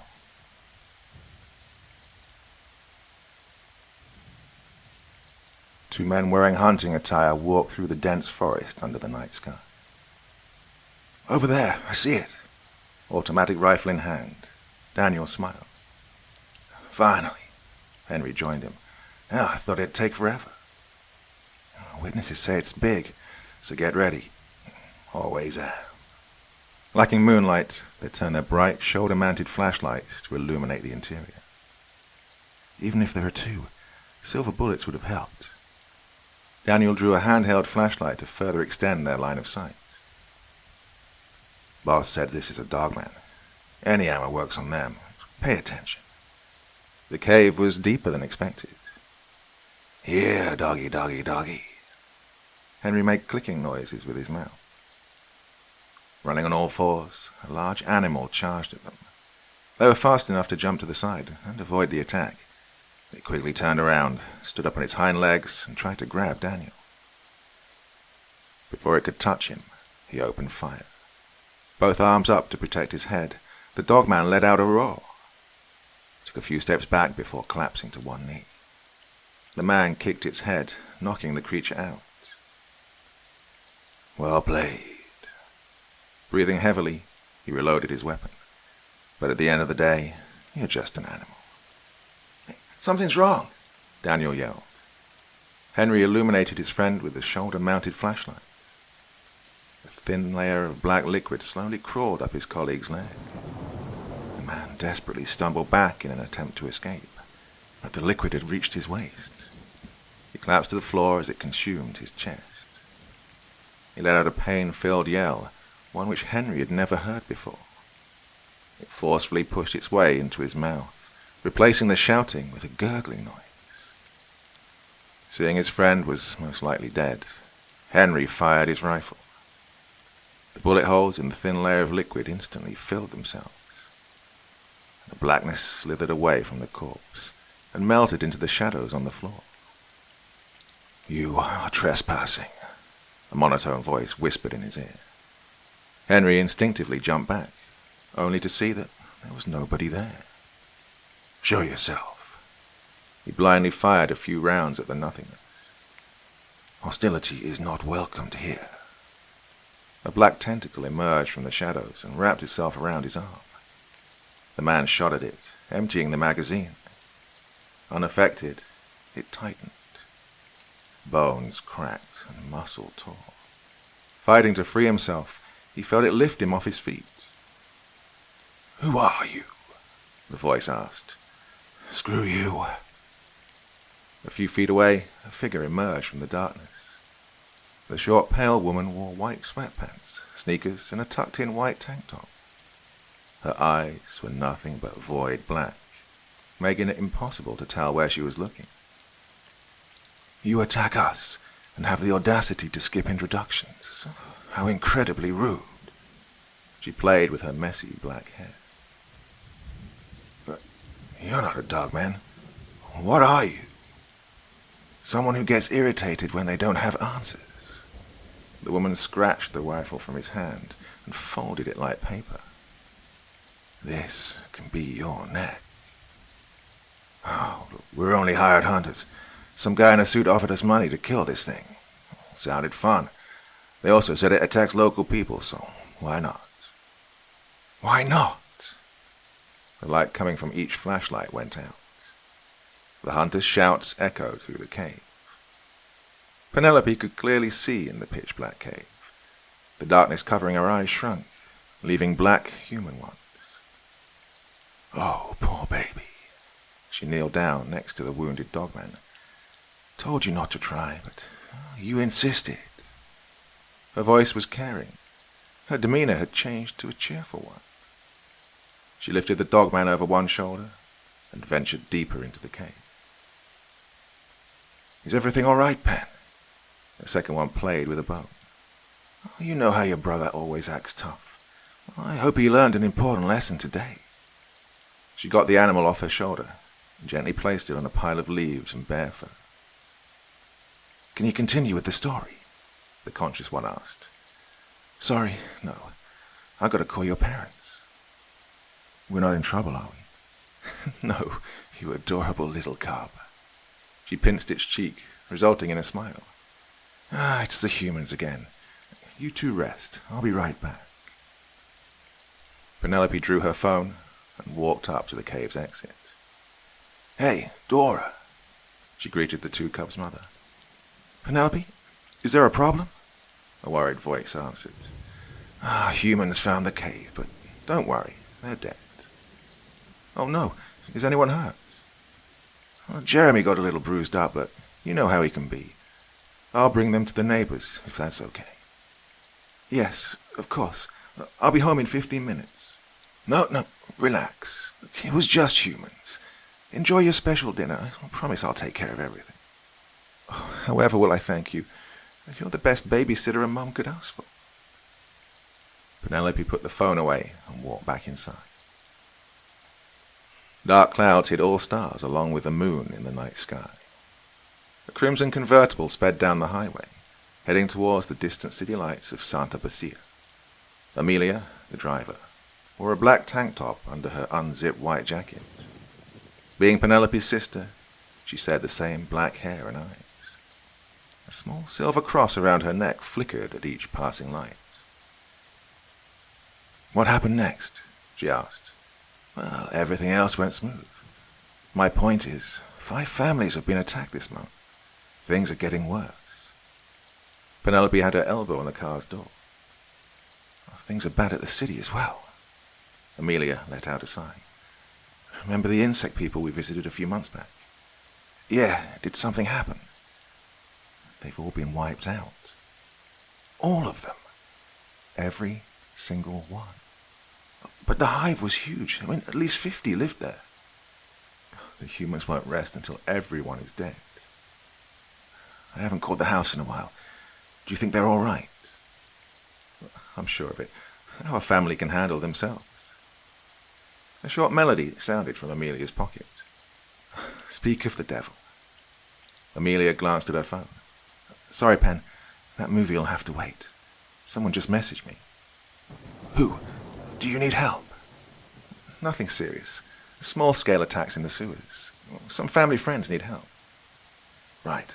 Drop me off at the beach." The convertible reached one of the neighborhoods within the city's outskirts. Its clock tower stuck out of a field of 2-story brick houses which bordered the sea. "Kisses." Penelope waved. Amelia waved back and drove off. Despite it being a large neighborhood, Penelope traversed the small streets on foot and eventually reached the beach. Someone sat at a single bench where she would wait for her customer. The woman approached with caution. "Maria, why are you here so early?" "Hey, Pen." A young, casually dressed girl gave her a small smile. "Oh, Mum had urgent work, so she dropped me off early." "Urgent work? It's dangerous out here." "She also wanted me to give you this." The girl handed her an envelope. "Strange. I usually get paid at the end of the night." Penelope opened the envelope. The moment she did, a familiar, tingling sensation ran through her brain. "I'm sorry for doing this to you," the mother's voice echoed through Penelope's mind. "You've probably noticed that in recent days I required your service multiple times. Well, humans have been tracking my family for months. While we can avoid them, life of fear is not one we wish to leave. Unlike her siblings, Maria is too young and wouldn't survive the trip through the ocean. Well, the one required to reach our new home. I've left you a generous sum of money. All I require is for you to find a good human orphanage. Living in the underwater colony with her kind is too dangerous. Oh, one last thing. Make it clear to her she's never to shift to her true form. If she is to survive, she must always stay human. Thank you." Penelope shook her head to regain composure. "What is it, Pen? You look sad," Maria asked. "What did Mom say?" "Well, she'll be a little late." "Oh, so we'll have more time together." "It seems." "Perfect. You can finally show me how to play basketball." I don't think that'll happen," Penelope stuttered. "You promised. If we have more time, we can play a human game. Those were your words." Penelope put a hand on the little girl's shoulder. "Mary, your mother isn't coming back to pick you up." "What do you mean, Pen? She's busy and Dad'll come?" No. You see, well, spit it out already." The girl was visibly worried. "Your family have left the city and they aren't coming back." "But why? They wouldn't leave me. You must have misunderstood or something." "A giant monster was heading towards Santa Lucia's coast. Your family went to fight it off." "A monster? Why can't they come back afterwards?" "It's really powerful and it will require time. In a few years, they'll come back." "A few years? How few?" "Not more than 10. 10? Maria widened her eyes. "Are you lying to me?" "I'd never lie to you." Penelope smiled. No. The girl shook her head in denial. "We'll stop by a few stores along the way. Buy you some clothes and I'll drop you off at an orphanage." "An orphanage? As in a human orphanage? Why not the colony?" "The monster is a danger. You must promise me to stay away from the water." "Stay away from the water?" With a loud shout, Maria got up. "It's what your mother wanted." "Why can't I stay with you?" "It won't be safer. I'm sorry, Maria." "This isn't fair. Penelope covered her mouth with her palm. She could hear a speeding car engine in the distance. "Mary, we're going to have to part here. Humans are coming." She released the girl. "Where should I go?" "Follow my friend. He'll take you to a safe location. Humans can't detect you as long as you're close to him." "Your friend? Who is—" Maria jumped back as she felt something rub against her foot. A black and grey cat calmly watched her. "Follow Mr. Dark. I'll be with you soon." Penelope smiled at the girl. She turned to her cat and made a strange noise with her mouth. The cat turned around and moved down the shoreline. It waited for the little girl to start following and ran. They disappeared into the night. Listening to the car doors open, Penelope casually sat on the bench. "Well, what have we here?" Light illuminated her. "Kinda late to be at the beach, ain't it?" A tall woman wearing ballistic armor held an automatic rifle. I can say the same, Penelope confidently answered. What are you doing out here all by yourselves? Wearing a leather jacket, a well-built man joined his colleague. Attached to his collar, 3 small wooden crosses emitted a sweet smell. Unlike the woman, the only visible weapon was a holstered handgun on his belt. The hunters both had flashlights mounted on their foreheads. What do you 2 clowns want? Penelope watched the sea. No need to be hostile. Using one finger, the man gently moved his colleague's rifle down. Let me handle this. Weapon still in hands, the woman nodded and took a few steps back. I'm Detective Rivera. Mind if I sit down? In fact, I do. A fake smile creeped onto his face. If it makes you feel safe, I'm just wondering, where's the rest of your family? No idea what you're on about. We've had an eye on this place. We know you mermaids gather here. Is that so? Oh, maybe you should mind your own business. All 4 of you. The man looked surprised. 10 meters away, I see you 2. Penelope hadn't moved her eyes from the sea. Well. Didn't know mermaids had eyes in the back of their heads. Rivera took a step back. You don't seem much too afraid of being shot. Meaning you're either fast or bullets don't affect you all that much. You sure like to talk. Penelope stood up. Let's make a deal. All of you run away and you get to live. Rivera shook his head. Always the same routine. Starting overconfident, ending dead. I can say the same. Always those night vision goggles and flashlights. Problem is, they're powered by electricity. The flashlights went out. The 2 men hiding behind the bench were puzzled as their night vision goggles turned on. Being able to see in the dark, Penelope took a swing at Rivera. To her surprise, he locked eyes with her and jumped back with inhuman speed. Being able to see in the dark, Penelope took a swing at Rivera. To her surprise, he locked eyes with her and jumped back with inhuman speed. While his colleague couldn't see, she could hear. Judging by the footsteps, she aimed her rifle at Penelope. Rivera squinted his eyes in surprise as Penelope's shadow extended towards the woman, quickly crawled up and wrapped itself around her body. In a swift motion, it rapidly constricted, crushing her body. He'd taken the opportunity to distance himself from the horror show. His other 2 colleagues opened fire. A few bullets hit Penelope. Without flinching, she leaped over the bench, slamming into one of them. With a loud grunt, she sent her hand into his chest. Shattered ribs and torn muscles scattered everywhere as she pulled her fist back. Forming a sharp spike, her shadow detached from the ground and stabbed the second man through the heart. It wiggled and hurled the body at Rivera, who dodged it with ease. The shadow flattened itself back on the ground and slithered towards him. Becoming thinner and thinner as it chased him, it stopped and retracted back to Penelope. He jumped back in his car, which had its engine on.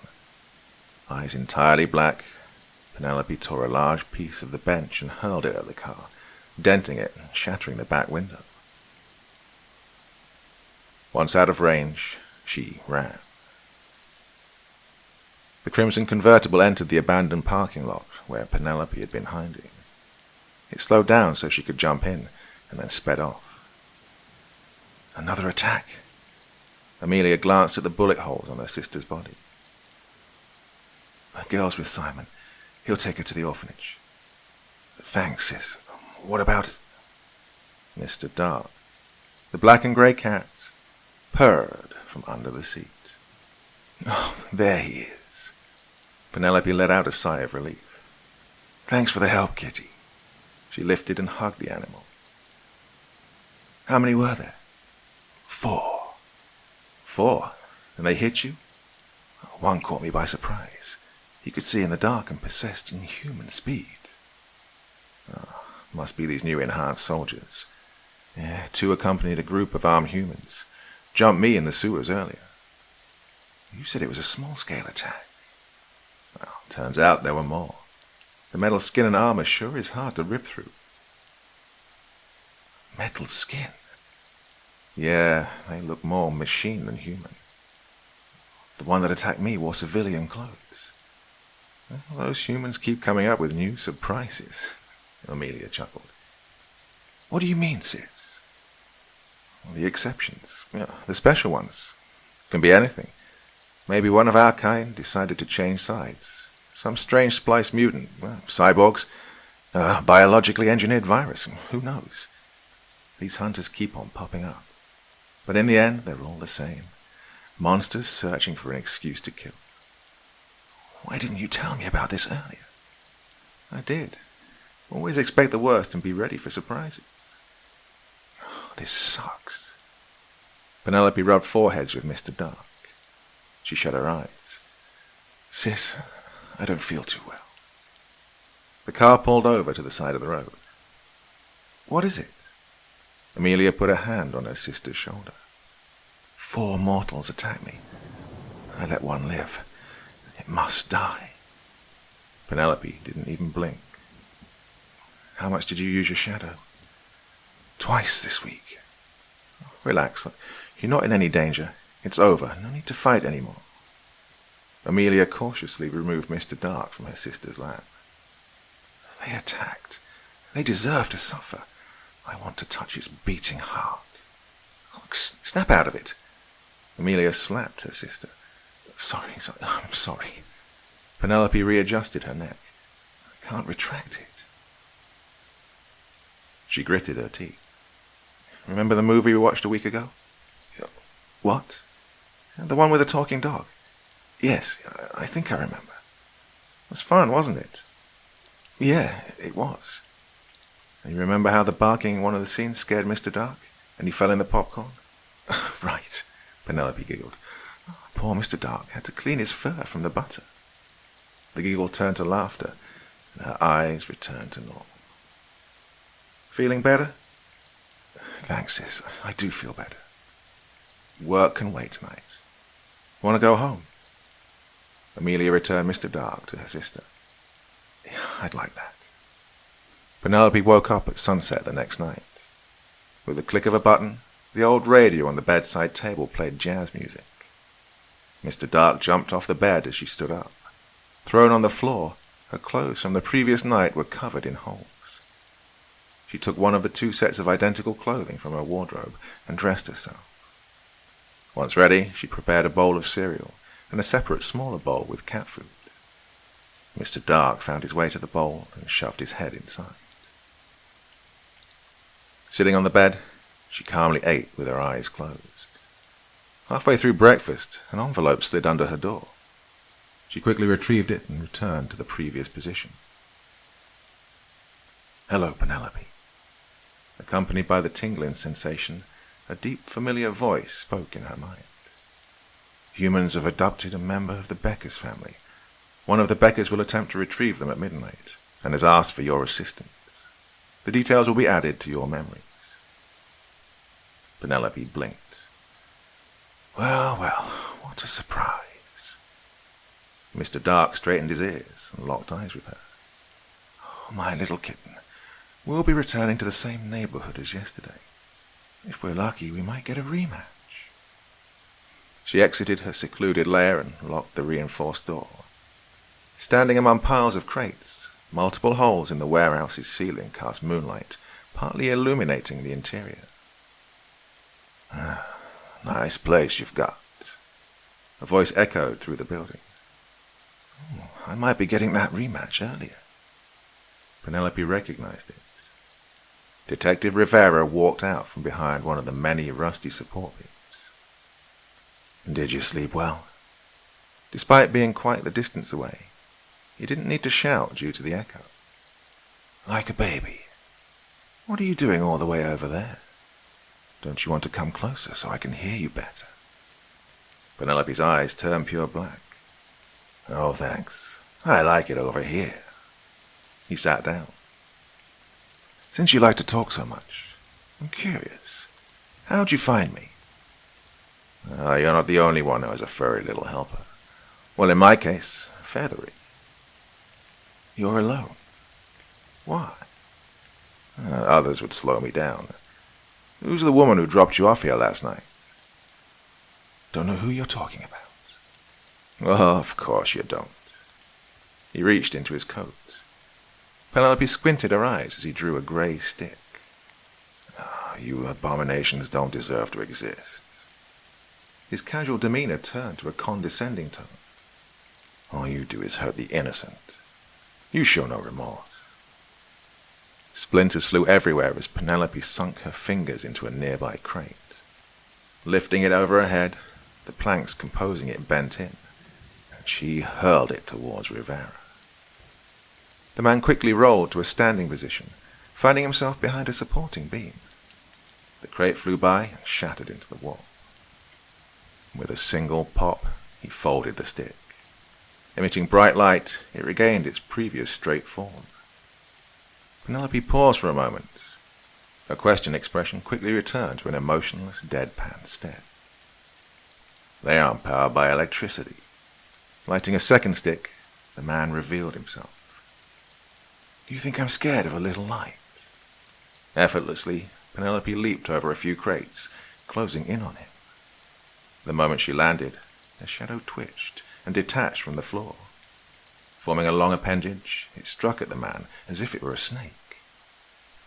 Rivera jumped over the tentacle, which left a deep hole in the floor.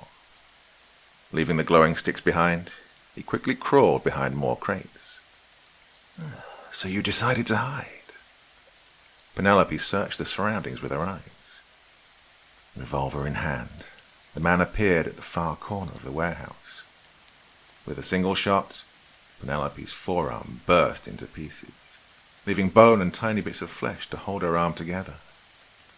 While his bullets didn't seem to contain any special material, the mere size had the power to dismember.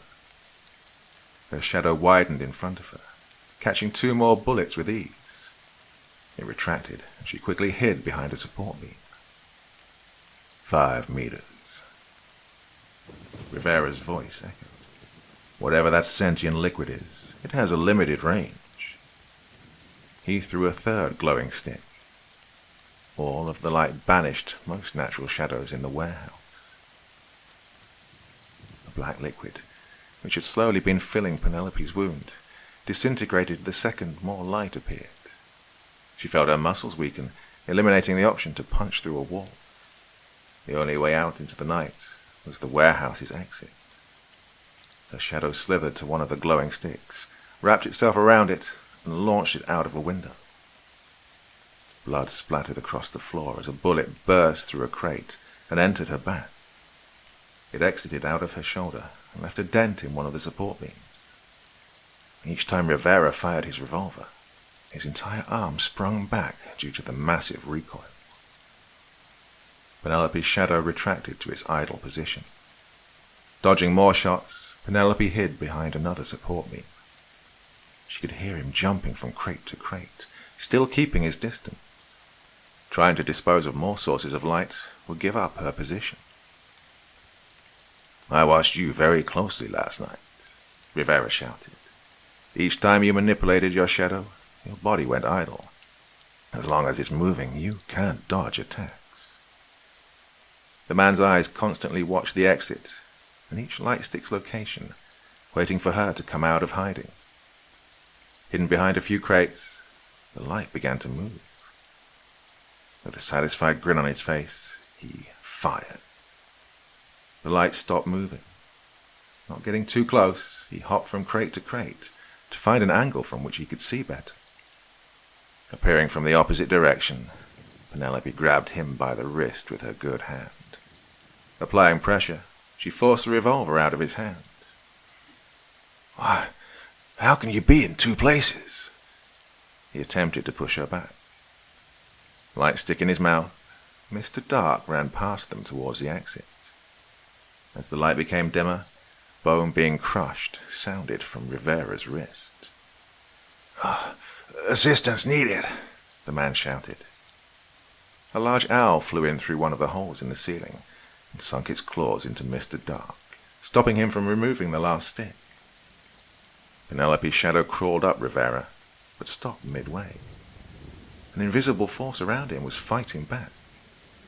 Despite not being entirely engulfed, the shadow tightened, crushing both his legs and covering Penelope in his blood. The two of them fell off the crate and collided with the floor. Penelope gritted her teeth as vapor appeared. Sharp pain running through her body, the shadow retracted. She loosened her grip and jumped back. Rivera's blood let out a hiss as it tore through her clothing. She ripped them off, revealing burns where his glossy blood had been. Blood ate through the dropped cloth, along with bits of the floor. Ignoring him, Penelope bolted towards the animals. The owl spotted her in time to leave her cat and flew away. Still standing but covered in blood, Mr. Dark hobbled to the woman. She quickly lifted him and glanced at her enemy. Despite having crushed legs, he was up and running, way too fast for a crippled person, and he exited the warehouse. "Thanks for the help, Mr. Dark." Penelope cradled her cat. If this guy wasn't an overconfident chatterbox and brought backup, both of us would be dead. It's not safe here anymore. We need to run.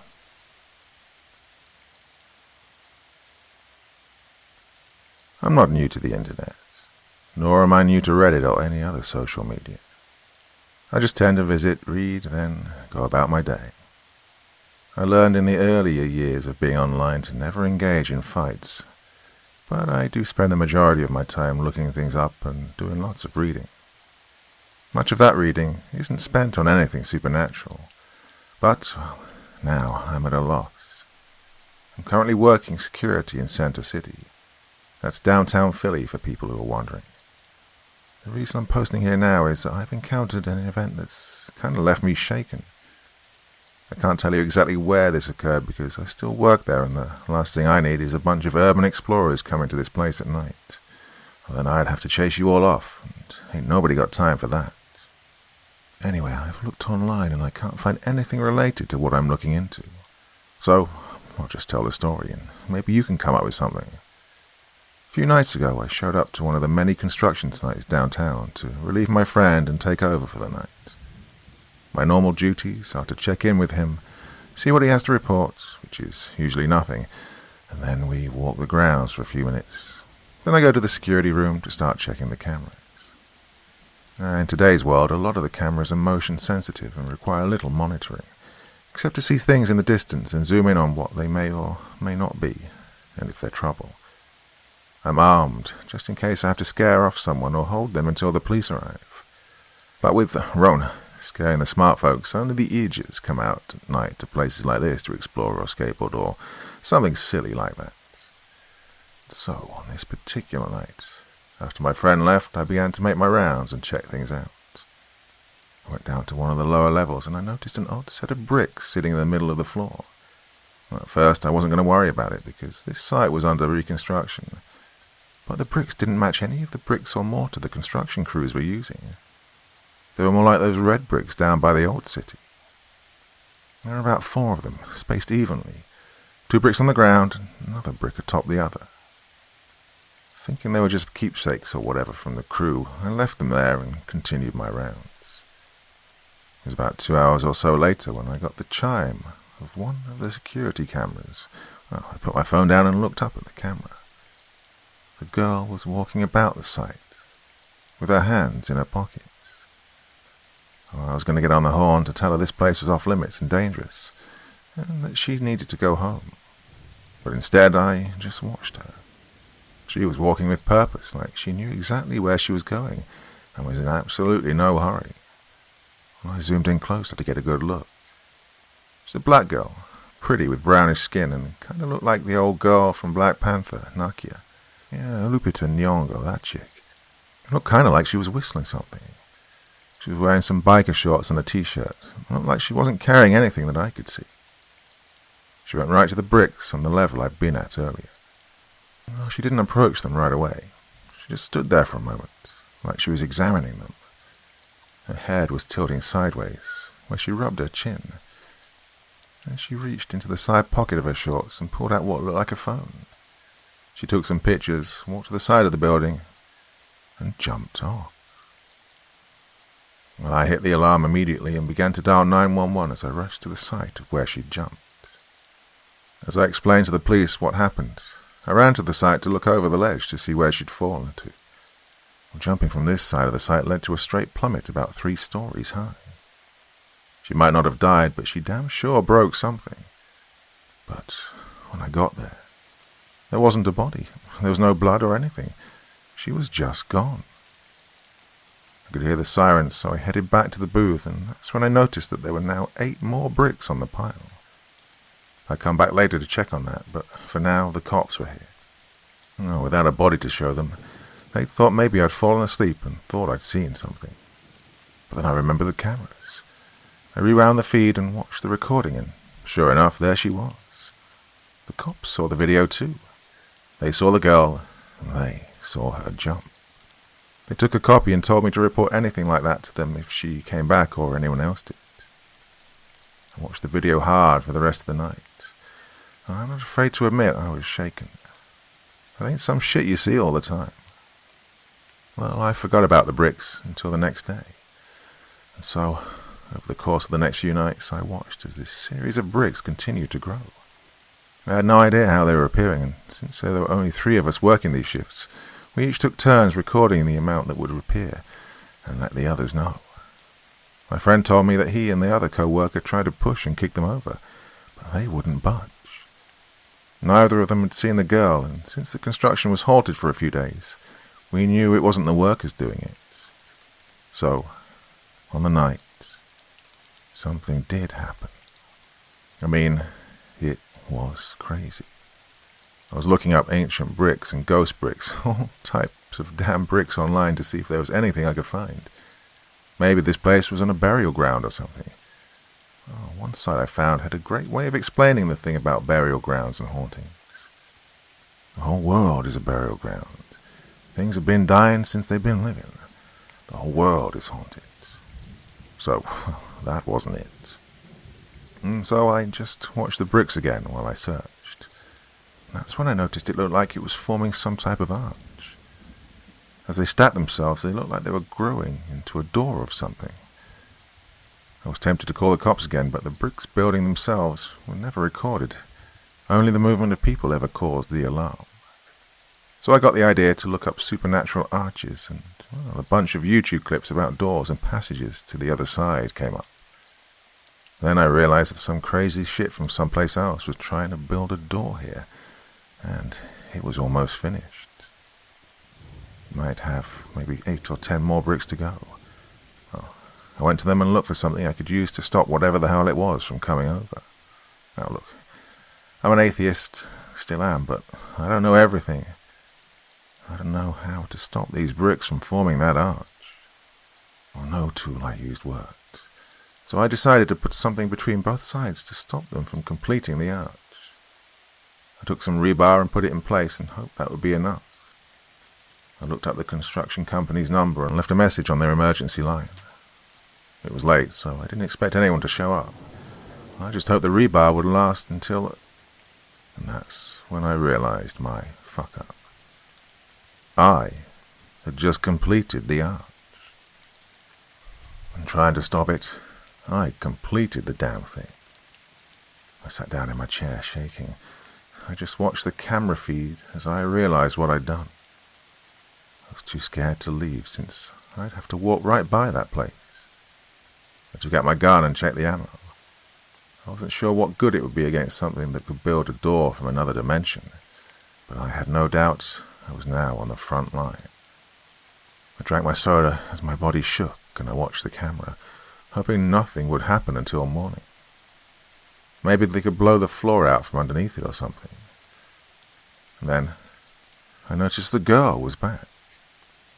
The alert chimed. She was back again and walking normally, still whistling. This time she had on a pair of workout gloves, biker shorts, and a tight-fitting tee, and an expensive-looking pair of kicks. I watched as she approached the bricks and looked them over. And she took the rebar and knocked it out of the place I'd had it. Oh, you can't believe the relief I had when she did that. I had no idea who she was or why she was so into that damn thing, but I didn't feel like peeing my pants anymore. But that wasn't the end of it. She patted the bricks and then began to pace around them and do stretches and stuff, like she was getting ready for something. She knew something was going down, but what? How was she going to stop whatever was about to happen? She had no weapons and no offense. She was maybe 5'8", 5'9", about $160. I mean, she was in shape, but I think I could have taken her easy. And then, for the first time on camera, bricks appeared and continued to form the arch. As she backed away, I noticed her smile a bit. She moved away from the arch in a straight line, counting her paces. Then she knelt in the stances runners do when they race. She didn't move for like 30 minutes. Her head down, and she held the running position as the bricks began to close the arch. I cocked the gun without thinking, but I was still too scared to move. Sorry, ladies, but she was on her own. I had a feeling manning up was going to get me dead real quick. Sweat was pouring down my face as the last brick appeared and clicked into place. I held my breath as I watched her, her head still down, and then I switched to the arch. Something was happening. The bricks did a 180 and something black began to form in the center. When I say black, I mean black. It was so black it was like it had swallowed the light in the immediate area, and still she didn't move. Her head was still down. And then something, I don't know, some old freaky shit, some Lovecraft, Edgar Allan horror shit started coming out of that arch. I swear I wanted to turn my head, and honestly I don't know why. I'm not insane, but must be what she did to me later. But anyway, a thing like a man mixed with a bat, made of black and grey jello with an elephant face, stepped from the arch, and it noticed her. Legit, it saw her, and then it just stopped. Whatever, looked like it was in the midst of growling or yawning like a newborn, and it just stopped. Her head popped up, and I swear her eyes were on fire. Not flames coming out, but like the light fire makes. Well, then her skin, the veins beneath were like lava flows. And she smiled again. Well, I'm not even going to lie. Demon dude scared the shit out of me, but the look in her eyes, the smile she made, and the way homie just stopped moving had me feeling bad for it. She ran at the dude so quick. I mean, so quick. She jumped up into the dude's face. Well, he was at least a good 7 or 8 feet tall, and her hand was glowing, and she just mugged old boy. Took him down. I mean, she smashed his head into the ground so hard I felt it in the booth. It looked like it tried to fight back, or at least it wanted to. She sizzled its arm off. Then she took a wing. Oh, the stench was so bad it was like burning rubber and fresh dog shit. It screamed a scream I never want to hear ever again in eternity. I mean, ever. She stood up and looked at it, then at the arch. It mouthed something at her, but its face was so mangled and burned. But she didn't kill it. She took her finger as it tried to back away. Well, I know that if she wasn't here, that thing would have eaten me or killed me or whatever. But right now I felt bad. I felt bad for a demon.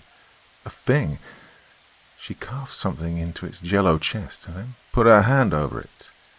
The thing howled again. Oh, it was almost like torture. Then she dragged it back to the arch and tossed it back in. All the body parts that she'd sizzled off and any blood or whatever it had for blood vanished when it went back through. She knocked over the arch and placed her hands on the ground. The bricks vanished, and then she stood.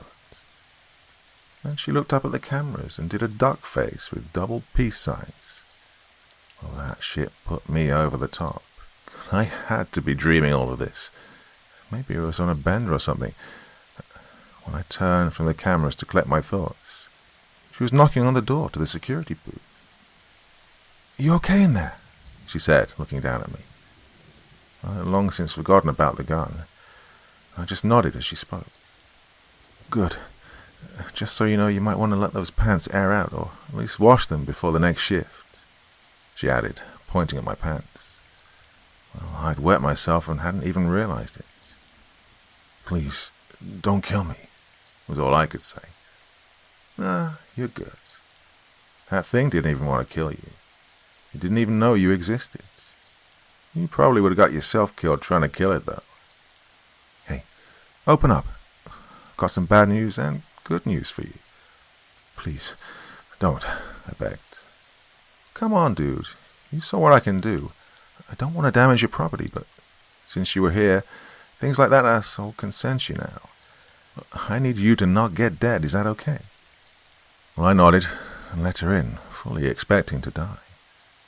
But she held me up and stopped my shaking. "I'm going to make sure things like that never bother you again, okay?" I nodded as she lifted up my sleeve.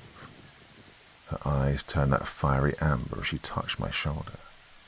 I felt a quick burning sensation, and then it passed. "We're all done. You might want to take the rest of the night off, though," she said.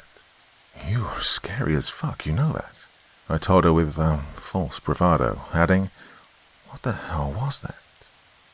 "Oh, an escape bee I was hired to send back. Don't worry about it anymore. You're good now. See ya." And then she was gone. Jumped off the side again. Well, I downloaded the video for my own record. I mean, this happened. But whatever she put on my arm must be keeping me from going nuts. I haven't had anything like that happen to me again. So, has anyone else ever seen or experienced anything like that? What was she? Look, is this some Philly urban legend about some black chick running around Philly beating the shit out of things not from here? Does Philly have urban legends? Hit me up, please. I kinda don't want to know, but then again I do.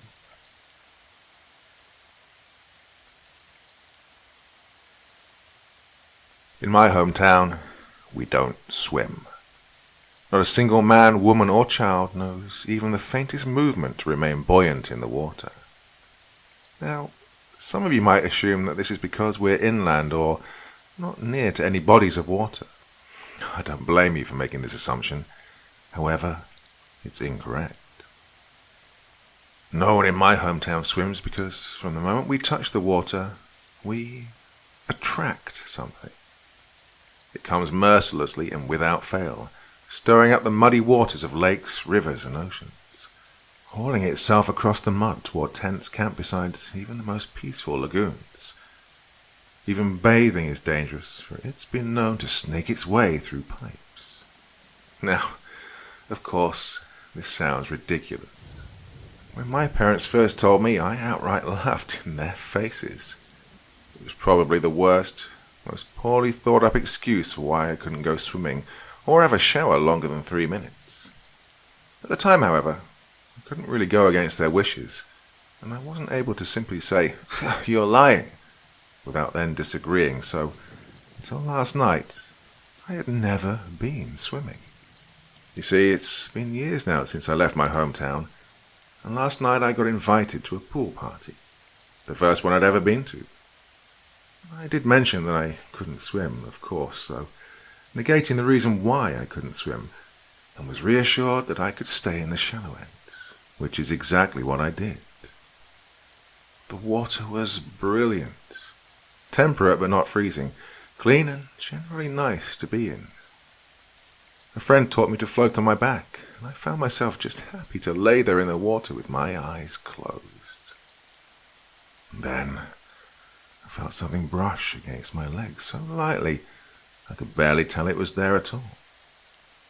For a moment I remembered the story my parents had told me, but dismissed the idea, assuming rationally that perhaps another swimmer had just moved past me. Upon opening my eyes, I saw that no one was around me. In fact, I drifted to the deeper end of the pool. I felt a rush of panic as I realized I couldn't touch the bottom anymore and struggled to stay calm enough to tread water or float. Now, let me tell you, I had thought that I was fine, that I was doing pretty okay keeping myself upright, and that I could make it to the edge, which was only a few feet away. But that's what drowning feels like. You take in a couple of accidental breaths of water.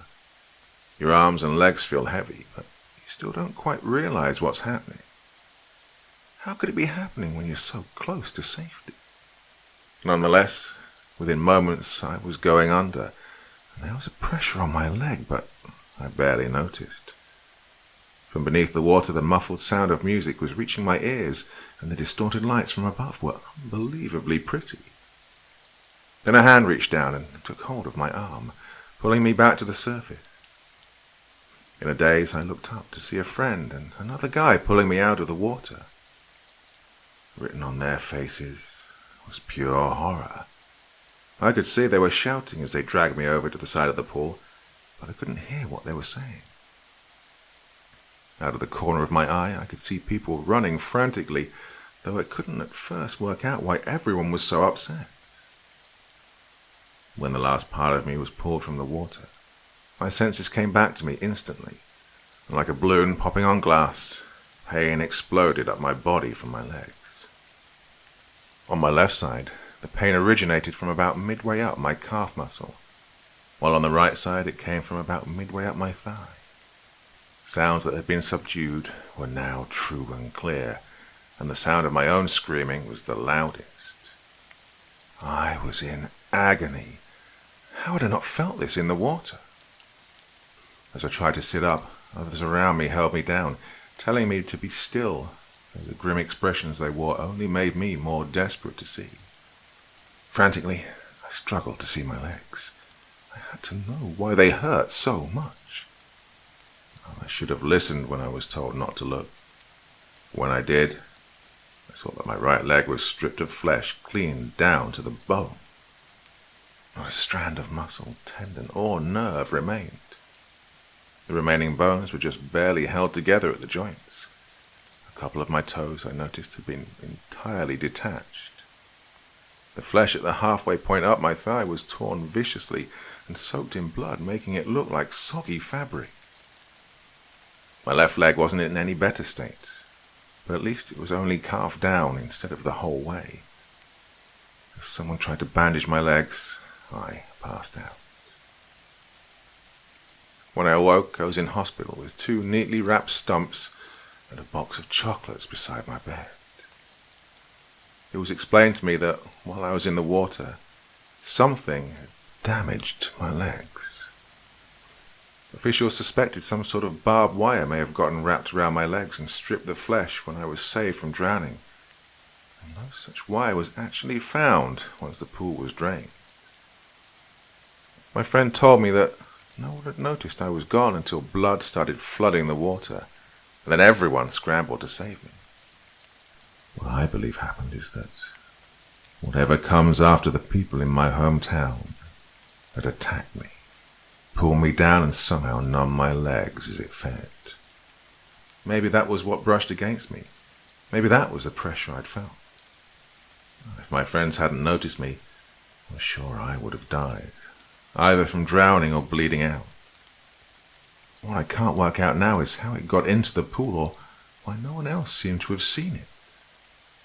It just makes me wonder if it's something that's always in the water. All water. Just invisible and selective.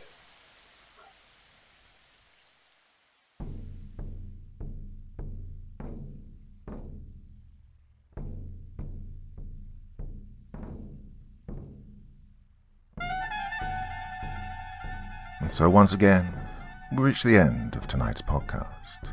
My thanks as always to the authors of those wonderful stories, and to you for taking the time to listen. Now, I'd ask one small favor of you. Wherever you get your podcast from, please write a few nice words and leave a 5-star review, as it really helps the podcast. That's it for this week, but I'll be back again same time, same place, and I do so hope you'll join me once more. Until next time, sweet dreams and bye-bye.